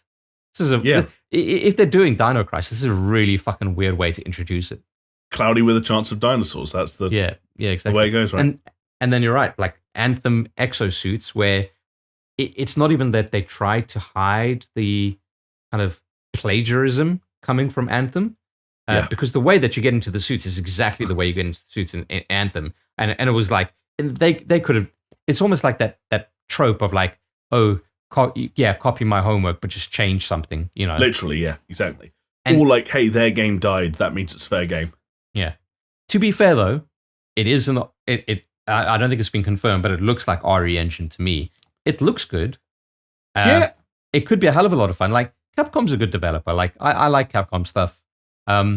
We should be able to give it the benefit of the doubt, but it very much weird to kick things off with this. But yeah, sure. But you're right though. Like, there's something quirky and fun about this in a way that, like, hey, you know, zombies, for example, are very played out at the moment. Think of something different, and the idea of something as sort of on the nose as like this big spherical like vortex opening up and literally thousands of dinosaurs of all things falling out of it at once. I was like, you know what? Like, yeah, this is some fun bullshit in a way that I'm gonna vibe with. Yeah, it's almost like Earth Defense Force, right? Yeah, honestly, that's a great comparison. Yeah, this is like a Anthem by way of EDF by way of Dino Crisis. But now, so I know people are like, oh, you know, they should have just done Dino Crisis, but you got to remember one thing here, Jamie. If it is RE Engine, which they weren't explicit about it actually being, but let's assume it is. That's their fucking premier engine. That's what they're going to be using. It also means that they now have like fleshed out dinosaur models running on the RE Engine. Right, yes. Okay. Half the work's done for them already. In a roundabout way, sure. Like, I agree. Like, hey, maybe that's something that happens in the future. Like, at some point, it does feel like we are in a weird state of, you know, with the situation, the kind of the noise around certain video games, that if there's just enough chatter, something's going to happen eventually. Like, you will eventually find the straw that breaks the camel's back. But I don't know. I've got no nostalgia for Dino Crisis. I don't really. I'm sure it's fine, but I take it or leave it. If they bring it back in the way that they could potentially do it, I think it could be like fucking right up there. But can before we like carry on with the rest of it, can we just go like top down look at what this fucking PlayStation State of Play was, right? Because as you mentioned, like it had an Eastern focus. Yeah. Okay, and they set expectations, and they said it was going to have an Eastern focus, and by gosh, were they fucking not kidding? This is like 98% Eastern focus, from what I understand. This was like, hey, we already cashed that check that Square Enix sent us. We can't pull out of the stream altogether. Yeah, but again, it kind of seems like the saying for this podcast, but the elephant in the room with this particular State of Play was that rumors were it was meant to be a lot bigger than it was. Yeah. And the Ukraine crisis might be the reason that it would have had Western developers in it as well, but they just kind of pulled out because they're like, it's not the time. And that's fair. Yeah. Like, for my sins, as I mentioned before, I, for whatever reason, am super hot on the whole kind of gaming leaks and insider stuff. I spend probably too much of my spare time tuning into those channels and just seeing what's happening. Same, buddy. And it's like, people were fairly openly and in an offhand way discussing the quote-unquote March State of Play for a little while. Like, something like that, this stream happening was something that people more or less knew about. The thing is, it was, as you kind of mentioned, it was set up to be a pretty big one. And it felt like that made sense timing-wise. Like, there were a number of titles that it just felt like we needed updates on. Like random things like Hogwarts Legacy was strongly rumored to be back very, very soon. You also have weird things where, like, Gotham Knights, for example, hasn't had anything but that one story trailer at the Warner Brothers event last year. All of a sudden, randomly gets a release date announcement the day of the State of Play. It was almost like a little bit too convenient, right? Yeah, then there's still things like you mentioned, God of War still AWOL. Like, is that coming out this year? If so, like, hey, there were rumors about late summer, early fall, like August, September. I mean, like, by Sony's own admission, it's still slated for 2022. Yeah, exactly. And so it was all a little bit strange. And again, like the fact, like who decided that like the first State of Play in 6 months was like going to be a 20-minute long, mostly Japanese thing? Like why were 1/3 of the games on this State of Play published by Square Enix? There were just elements about it all that just felt odd. I think you're right. And I think like we were discussing it on our WhatsApp group, right? And I said, yeah, okay, you know, like even if Western developers are not there, like there's still a lot of potential to be had with an Eastern focused State of Play. I said, like, you know, you could be talking about the Resident Evil 4 remake. You could be talking about Final Fantasy 16. You could be talking about any news about Final Fantasy 7 remake part 2. Yeah.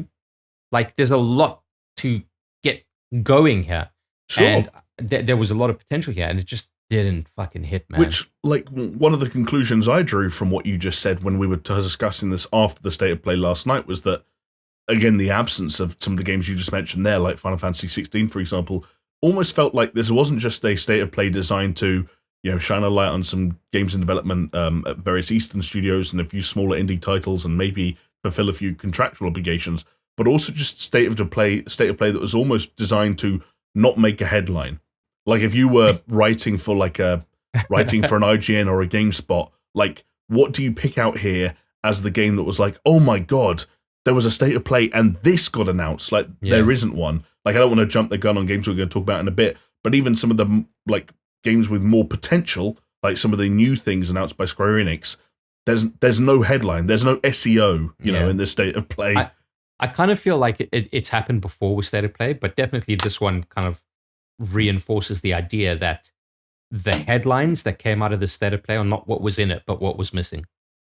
Yes, right. And like I agree with you that this goes beyond hey, it's a State of Play, measure your expectations meme, and goes into some kind of weird like something seemed a bit weird here, and I again, to channel my inner Jonesy and go to full tinfoil hat, I could easily see a scenario where March was the day of like, hey, that's our Q1 check-in where we start to outline plans for things that like need release dates announced before the summer onslaught for one reason or another. And like, it just didn't happen. and like, yeah, we're just gonna have to wait and see. There were just, you look at the calendar and there are just so many fascinating kind of like danglers, where you're just like, I don't know what the deal is there. Like, like it's weird. Yeah. Should we go through some of the other games? Yeah, let's do it. And as if to further illustrate the points that Chris and I've been making, Exoprimal was followed up with 3 back-to-back games that we already knew about, but that needed promotion because they're either coming out soon or they have a new release date to share with the world. First up was Ghostwort Tokyo, which is coming out in, just 2 weeks, actually, by the time this podcast releases, which is strange because it doesn't feel like a real video game yet, in spite of all the gameplay that is now out there to be watched. Yeah, there's like an 18-minute gameplay on IGN or something. Yeah, I watched it before we started recording, and I was like, this is like a video game, but it feels like it's going to sit snugly with Death Stranding and The Matrix Resurrections in the I'm glad this exists category, but don't ask me what I actually think about it. Yeah. Or it could be like the sleeper hit, you know, like that's kind of what I get from it. Like it's either the one where it's like everyone kind of like, you know, this guy's been hit on the head one too many times, so just like nod and smile, or it could be like this guy's fucking clairvoyant. Hey, I would welcome that. You know what, like taking first person open world action adventure stuff and like dragging it all through a Japanese folklore styled net. Like sign me up potentially. Yeah. I think we said it last time, right? It was like, we're glad that this game exists because of how fucking different it is. Totally. You know, and more games should be different. Yes. One game that is perhaps not as different as some people might have liked, but is apparently also not as shit as we might have first believed, is another Square Enix joint, Stranger of Paradise Final Fantasy Origin, the kind of Soulsborne-inspired Final Fantasy action game, which is not only out in just over a week, but also now has another demo on the PlayStation Store, which I think is his third demo, if I'm not mistaken. It's almost like, guys, please try the demo. We've fixed it, I promise. Yeah, like actually ignore the amount of times he said chaos in that first trailer. Play this game because it's actually not that bad. I'm gonna that seems to be the chaos. Gist. Yeah, apparently he will on the 18th of March. It's funny, man. Like I was watching this, and something occurred to me, and it was only reinforced watching the rest of this fucking state of play. Square Enix has become the alpha particle effects company. Oh, right. Yep. I agree.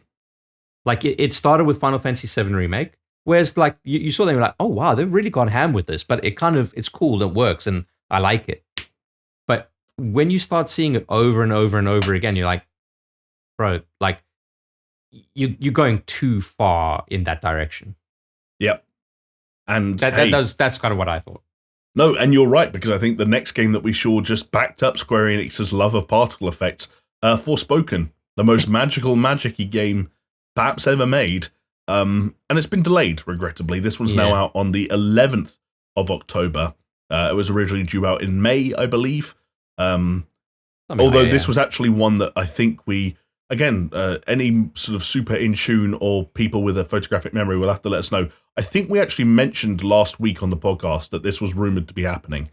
There's an insider who had announced who said, hey, Forspoken's probably getting delayed. And I think I mentioned it in passing last week, if I'm not mistaken. Yeah.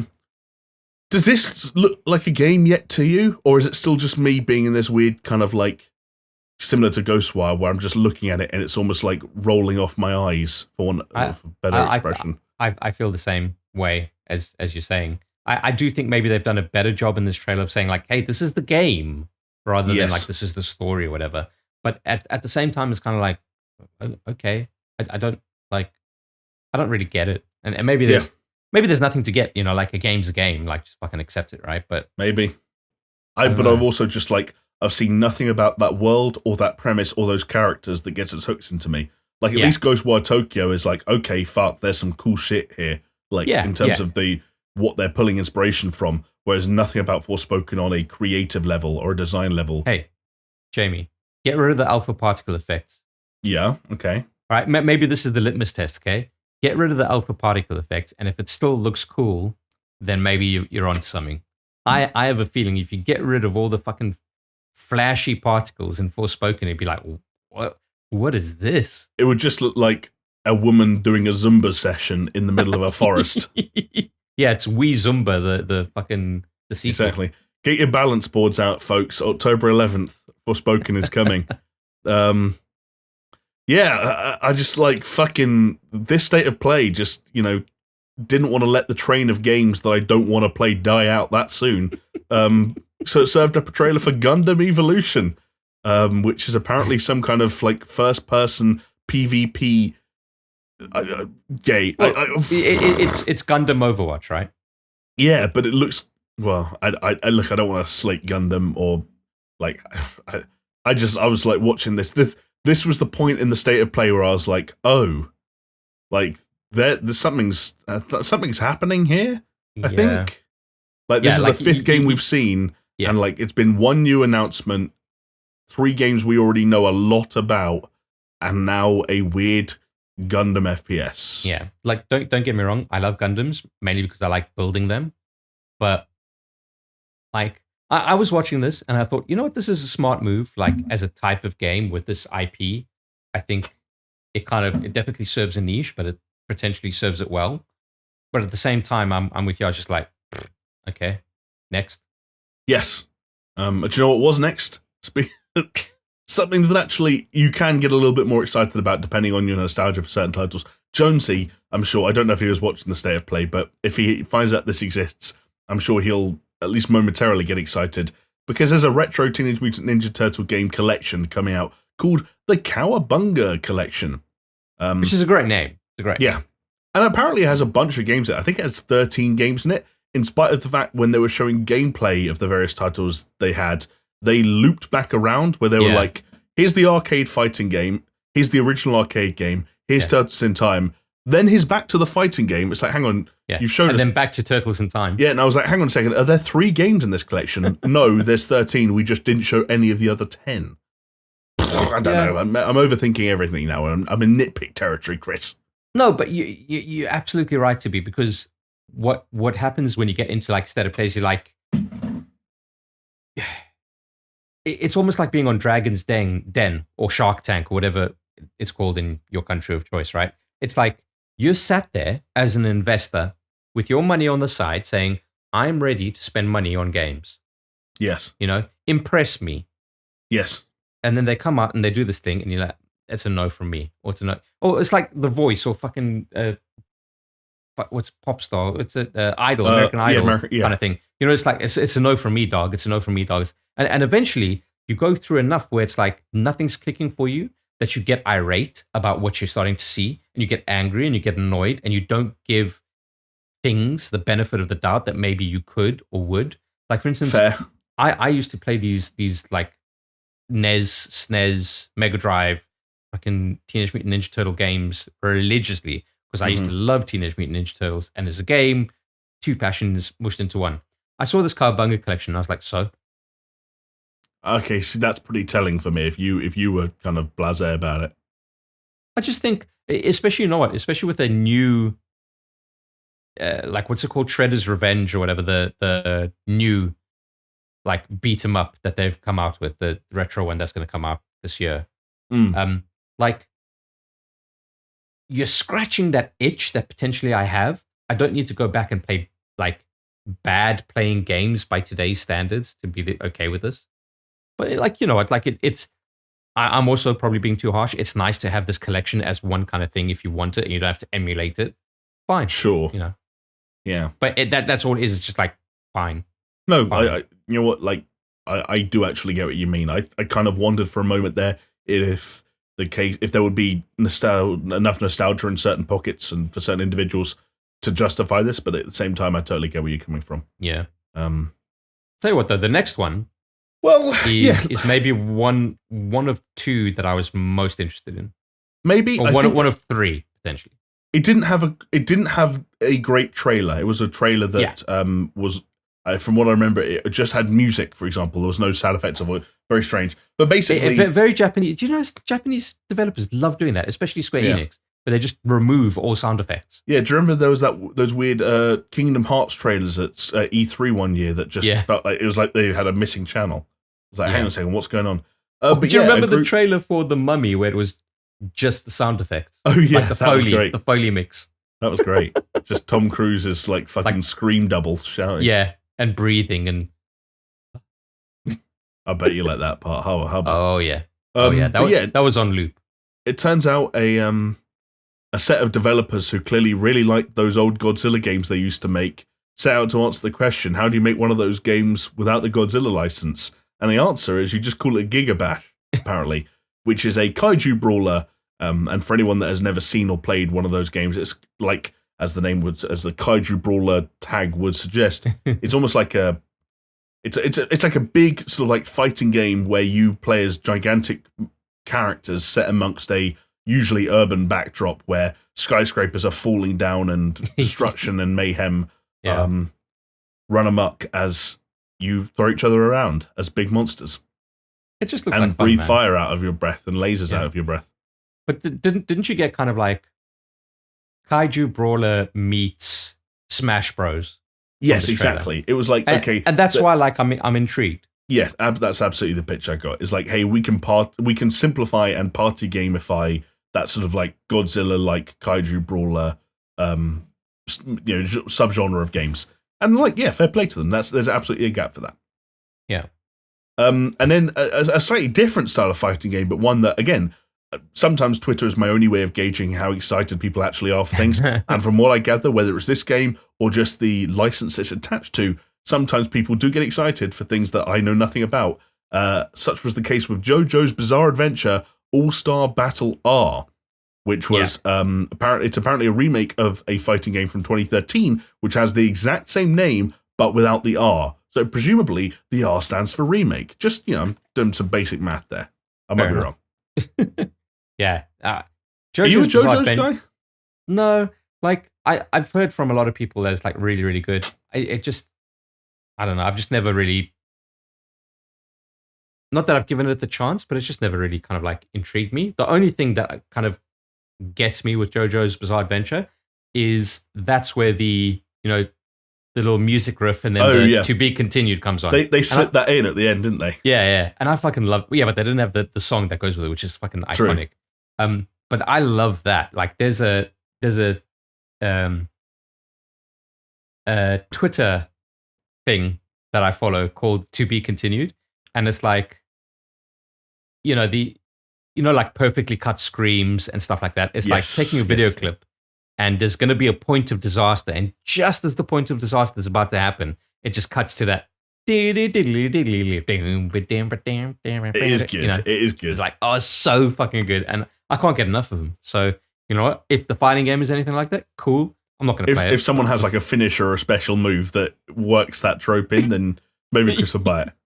Maybe. And like, hey, do you know what? Like, I wasn't particularly sold on the art style this was going for, but it said it has 50 characters, and presumably because they're all from a much-loved anime, that will mean a lot to a lot of people. So, well, do you know how you know that it's like just the fact that it's a remake of a 2013 fighting game instead of just outright making a new one? It kind of, the cynic in me says that's cash grab. I mean, yeah. I don't disagree, but hey, we'll see. If they do a good enough job and people get what they want out of it, then I'm happy for them. It's not for me, but, let's see what happens. Yeah. I will say, though, that I was a little bit happier moving on because there were two things back-to-back that were a little bit for me. One of them that I think we're both potentially pretty excited about, assuming it's executed as well as it looks on paper, is Trek to Yomi, which is the black and white, sort of looks like a sort of side-scrolling with a bit of a 2.5D, 3D kind of move, like what would you even call that genre? It's almost like Inside. Well, I mean, yeah, it's a 2.5D with a sort of I don't even know how. Yeah, it's a side scroller. But I guess because it has a far more greater emphasis on combat than say like Limbo or Inside, it then almost becomes more akin to like a beat 'em up game or a sword 'em up. In the kind of the classical sense, in that you probably are like moving more or less left to right or sometimes forward and backwards and just sort of slashing people. I think this was the one from the entire State of Play that I was like, yes.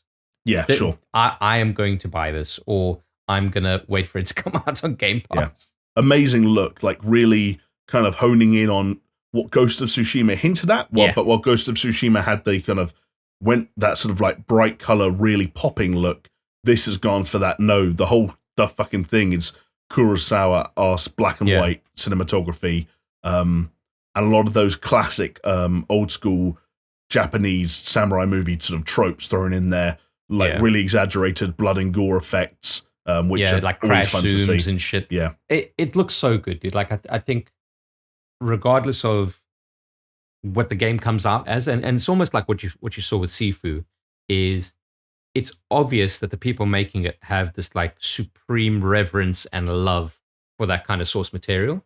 Yeah, and in the case of Sifu, it really fucking worked out, and I hope that it really works out with Trek to Yomi. I agree. No, I'm looking forward to this. The only thing that I think was a little bit odd about this specific trailer, not necessarily the game itself, is that obviously this seemed to be some more of a story trailer, and part of that was introducing the cast and the actors and actresses, performers who were playing each character, and it is very strange to watch essentially like almost like a credit or a cast sequence roll out, and you don't recognize a single fucking name. Yeah, you're meant to be like, oh, yeah. This is probably good. Cool. And Nice. and it's probably like really famous names, but we just have no fucking idea. Yeah, exactly. That's me being out of touch, not the game. So, but if anything, that makes them look like they're more kind of tuned into exactly what they're going for, which I respect in and of itself, right? So yeah, exactly. That's rad.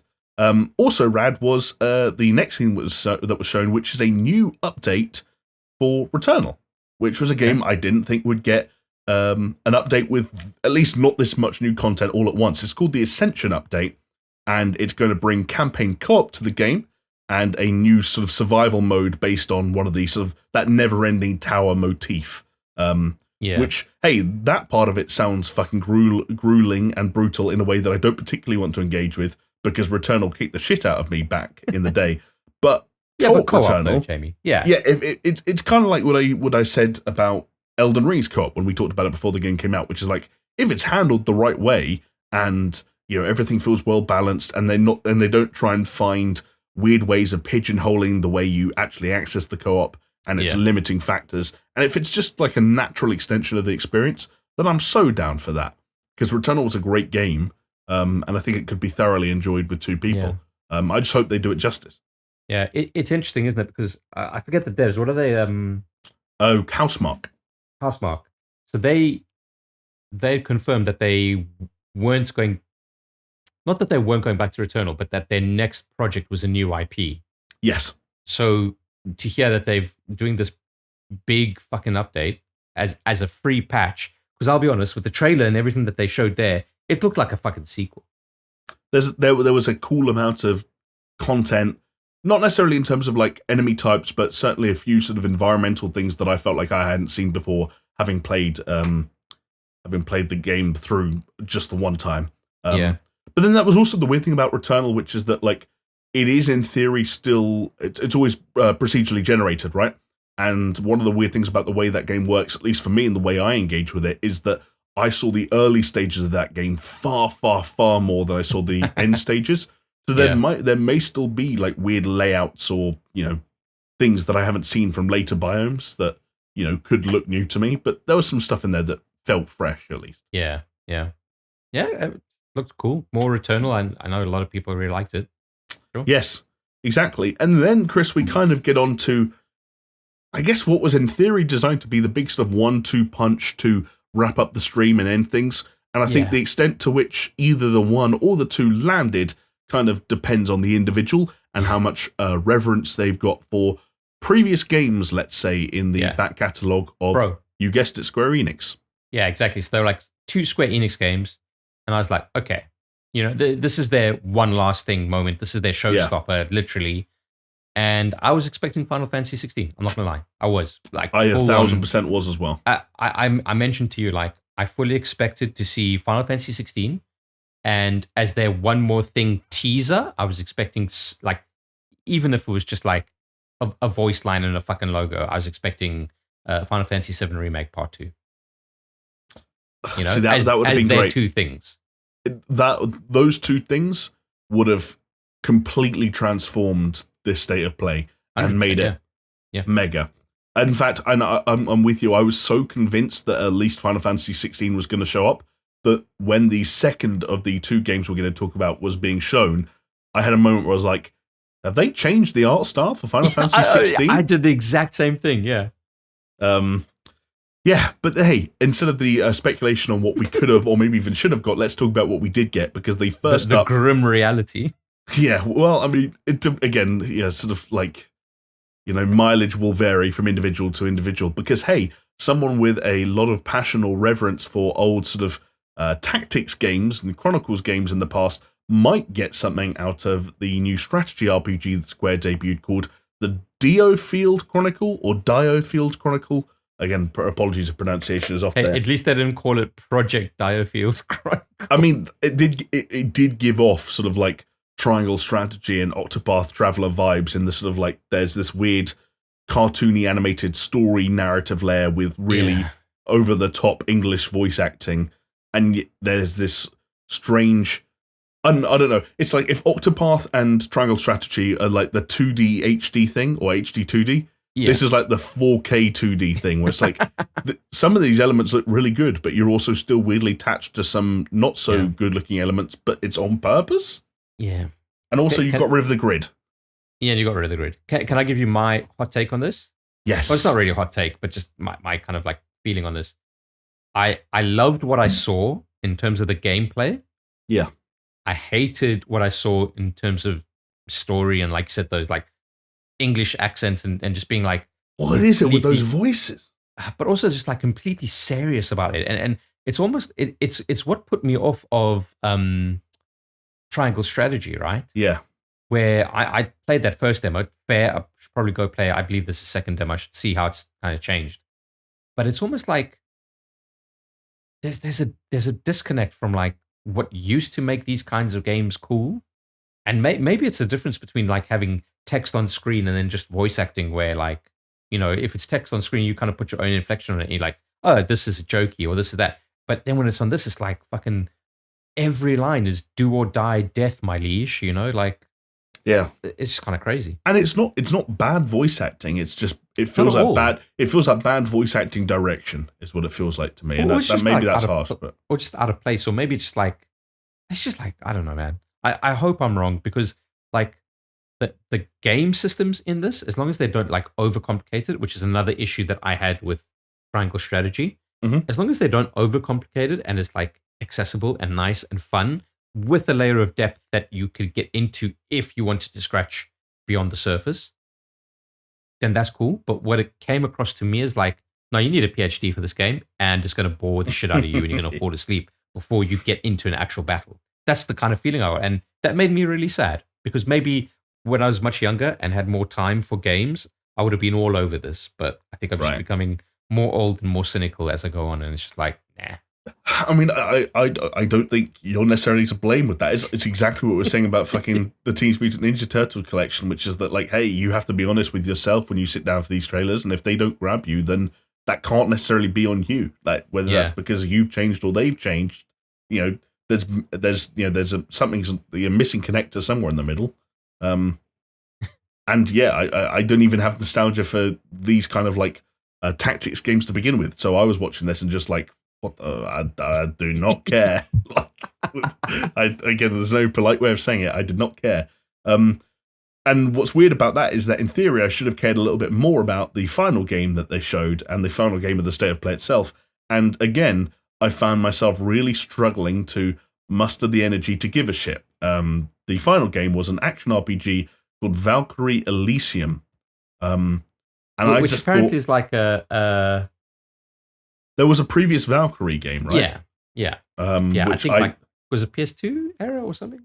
Yeah, that sounds about right, but I'm not 100% sure. I always thought the Valkyrie was just a Tom Cruise movie, but apparently I was wrong. It's a good Tom Cruise movie. It's a decent Tom Cruise movie.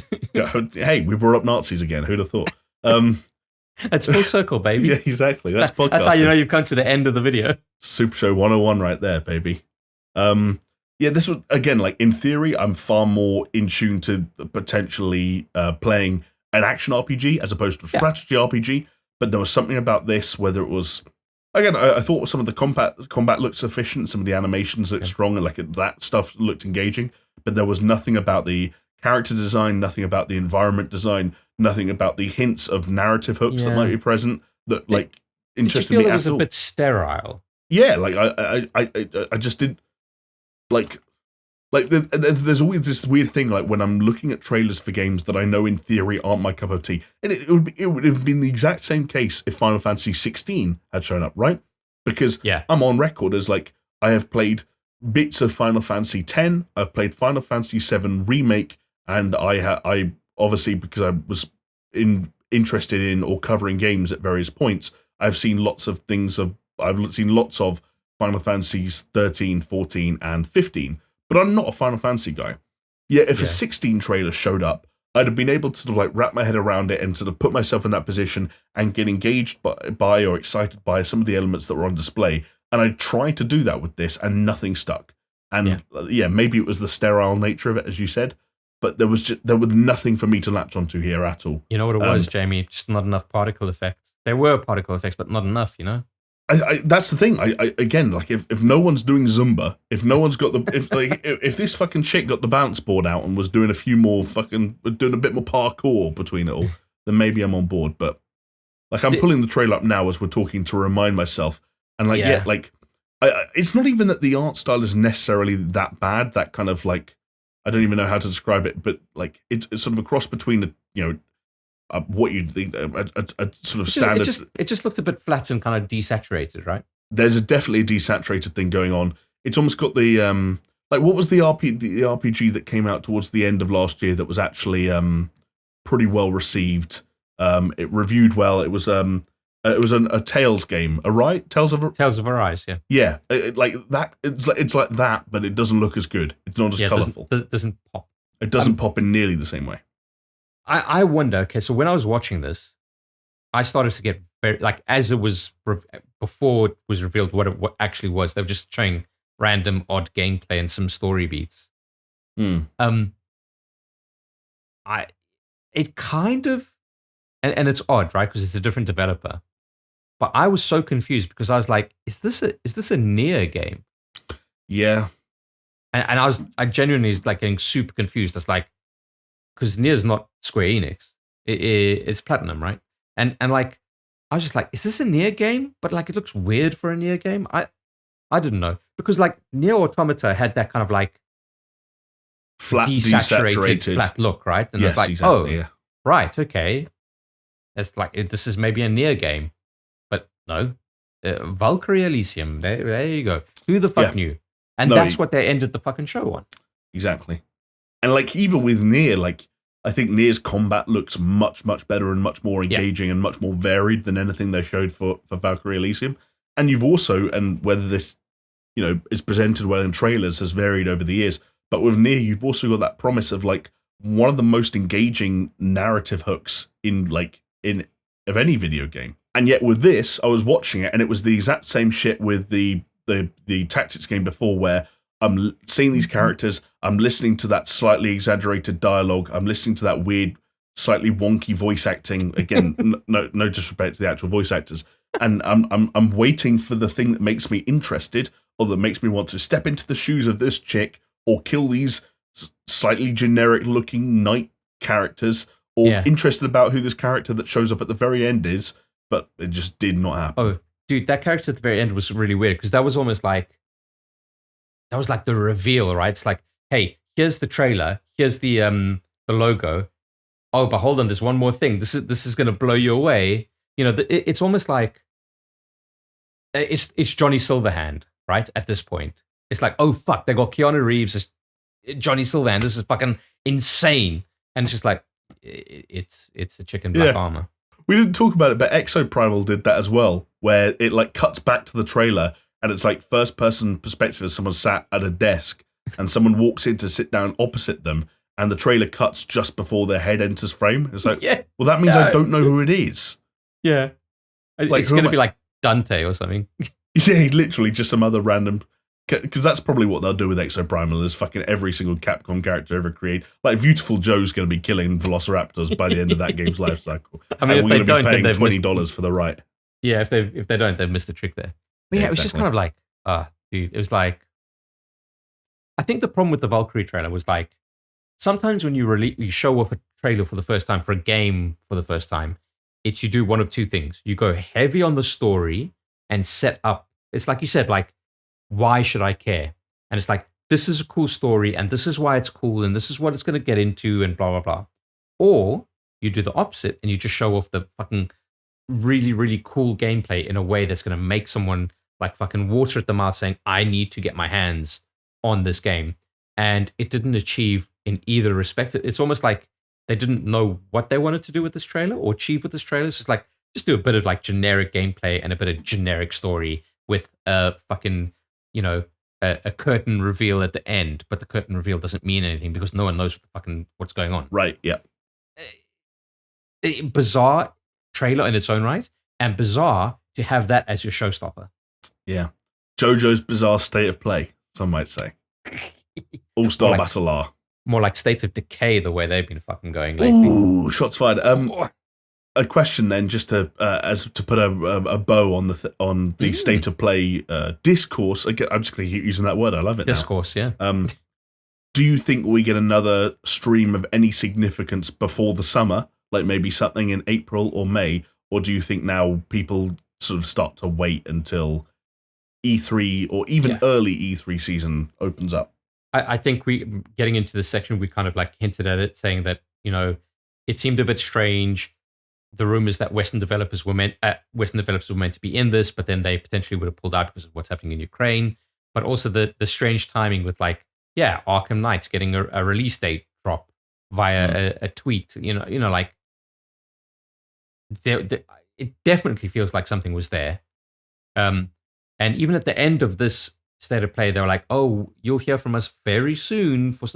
And I don't know if it's just because I was left wanting more, but it seemed to me like they'd never done that before. Where they're like, "Oh, we'll be back very soon." It like obviously they're like, "Oh, catch us for another state of play at some point," but this one just kind of felt like they're saying like, "Boys, girls, soon, soon TM. That's what we're gonna get." And I kind of believe it. I don't think that we go into Q2 or deep into Q2 without fucking knowing what's coming up, man. Like, especially you think of like fucking PS5, man. Like, you think of the latter half of PS4 and it was all exclusives. And now it's like, by the way, the other thing about pretty much all of these games, except for maybe the Returnal thing, is they're all going to be coming to PC. Right. Okay. Yeah. Maybe not JoJo's Bizarre Adventure. I don't know, but like a lot of these games are going to be coming to PC. That they're not exclusives. Yeah. Right. Exactly. Like, what is this? What's the point then? Yeah. No, I get you. Unless there's contractual obligations with Square Enix, whatever it might be, which fine, fair enough. That's what you kind of theorized. This was and why it existed in the form it did. And, it's almost and also like things like with Ghostwire and fucking Stranger of Paradise literally out in this month. It was like, no, we need to get these trailers out. Like, we've got to, But they could have, like fucking more so than ever. Everyone is online. Everything's announced online. You don't need to have a state of like. It's funny. We almost said like, there's no need for E3 when you've got state of plays, Nintendo Directs, etc. And I almost feel like we quicker than I thought we would. We're going into the next iteration of it of saying like, you don't need these fucking showcase things. You don't. Like, people are on the ball and absorbed enough in their online lives that you drop a trailer on Twitter, on Facebook, on YouTube, and it'll do the rounds. Like, you don't need to hype up these things anymore like this. Like, they're still doing it, obviously. But I think like making the case for producing all of this to come out at the same time and try and stay secret about shit, it becomes less and less of a case to do it this way as we go ahead. And then it's probably just going to be like, hey, when it's ready, we'll fucking announce it in its own fucking thing. True. Works for Rockstar, right? Yeah, exactly. Like, sorry, what's that? A streak? No, it's fine. We'll just tweet. Yeah, we'll just tweet. Don't worry about it. Yeah. Oh, yeah. That new version of GTA 5. Oh, yeah. It's out like, I don't know, 2 weeks. How much does it cost? Oh, I don't know. We'll let you know later. You'll buy it anyway. Go suck your mum. Just so blasé about it. You got to respect it. Fair. Yeah. But yeah, like, it's weird. It is weird. But then that state of play was weird, and I don't know. Yeah, I feel like there were plenty of hot takes in there, for as much as I hope most people agreed that it was nothing else strange. Yeah.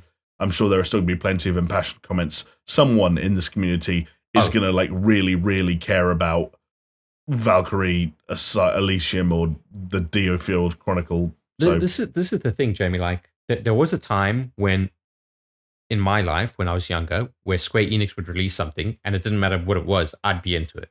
And I'm sure there are still people there.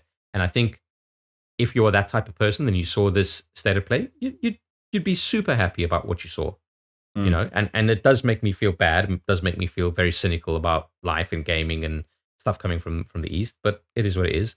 What I did say to you on our WhatsApp chat after the thing is kind of like, Sony's in a really awkward position now because their next state of play needs to bring the heat, right? They've kind of like, they've set themselves up for a big fall. And unless they get something where it's like, hey, the next state of play is like God of War with a release date and Final Fantasy 16 and this and that and blah, blah, blah. Yeah. It's like, they got to do something. Because, even the state of play prior to this was like, I think it was one of the better ones, but it wasn't amazing. Yeah. No, you're right. And the other weird thing is that I know like it's a little bit sort of old fashioned to compare them directly, but it does also weirdly play into the hands of Microsoft, who of course elected to not have their sort of state of play on Nintendo Direct equivalent streams. they get to save all their cards up for summer, where they get to come out in one big stream and be like, "Hey, remember Starfield? Remember Fable? Remember and so on and so forth. Like everything they've got, including of course now everything Bethesda and everything. Well, maybe not quite everything Activision, but we'll see. That's going to be an interesting sort of reversal around summer. By the way, if I've looked weirdly panicked or uncertain in the last 60 seconds, I started hearing a noise coming from beneath my desk, and I'm now convinced that there's a mouse or something under my feet, and I'm really nervous. What do you think's gonna happen? It's gonna eat your face. No, I just don't want a mouse to scare the shit out of me when I'm recording a podcast. Because I don't like mice. For anyone wondering at all. But I do like ending podcasts. Oh. So how about we do Depending on how long we've been recording, it's possibly my favorite moment. Well, how's a moment take you at this point? It just feels right, Jamie. On the whole, it just feels right. If it feels right on the whole, then I reckon maybe we bring all this to a close. Is there a mouse down there? Is there a mouse down there? Surely not. It would have legged it by now. Oh my god. Just put some cheese out. No, that is not happening. That is not happening. Anyway, thank you all so much for watching and or listening. I apologize to end it on such a rodenty note. But hopefully it was a fun ride. You came along with us, and if you made it this far, then we must have been doing something right. Or on the flip side, doing something so wrong that you just couldn't pull yourself away from it. Well, hey, Jamie, let's wait until next week when I check the analytics and we see how many subscribers we've lost, okay? Yeah, exactly. Those that +2 from earlier have immediately gone, and we're back on the landslide. But yeah, thank you, Chris, for joining me and for thank you for hosting, Jamie. For chatting games. It's my pleasure. I love it when you host or when Jonesy hosts. Because you get to sit back, put your feet up. Yeah, I mean, I'm still very active, right? I'm always kind of interjecting. Sorry, that wasn't a suggestion that you take your foot off the gas when you're not hosting, but you don't need to think about flow or timings, or maybe you do because I'm bad at it. It's a different kind of pressure, right? Right, exactly. Hosting, yes. So it's it's more chill on this side of the hosting duty. As illustrated by the first 10 to 15 seconds of this exact podcast. But yes, let's bring it all to a close. Again, thank you all so much for watching and or listening. And if you're watching us on YouTube, maybe like the video, leave a comment down below. We do, of course, pick out a comment of the week every single episode, and it could be your chance to fill that slot this time next week if you leave a hot, spicy comment and let us know, I don't know, what you thought about the state of play, or what you think about us. Evaluate us and our personalities, our senses of humor, whether or not you think we're interesting people. Let us know. I don't actually want to read that harsher criticism of my character, but I'd be interested, but be kind. This is not like a r/roast me, Oh, but what if it was? Oh, what if it was? What if that was effectively our code word? Was treat this as an open invitation to roast us, but also be nice. Don't actually make us want to kill ourselves. Oh, so it's like a gentle roast, like a slow cook. A gentle roast, yeah. r/gentle roast. Yeah, gentle roast us, please. Yeah, I feel like I've got to get a Starbucks now or something.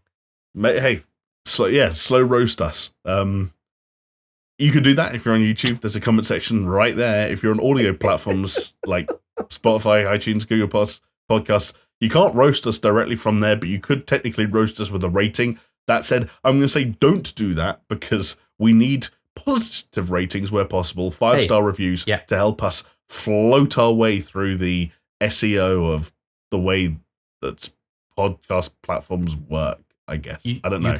You can also tweet us. Much like Leo J. Merger, you might have heard his name before, did 5 days ago saying premium content from premium people. What I like to hear. That's a positive comment filled with positive feelings. It makes me feel happy. It makes me feel good about myself. Thank you, Leo. Patreon.com/SuperShow. That's where you can go to donate money Jamie, to us. You are struggling so much. Just say, thanks for watching. We'll see you next time. Thanks for watching. We'll see you next time. Bye.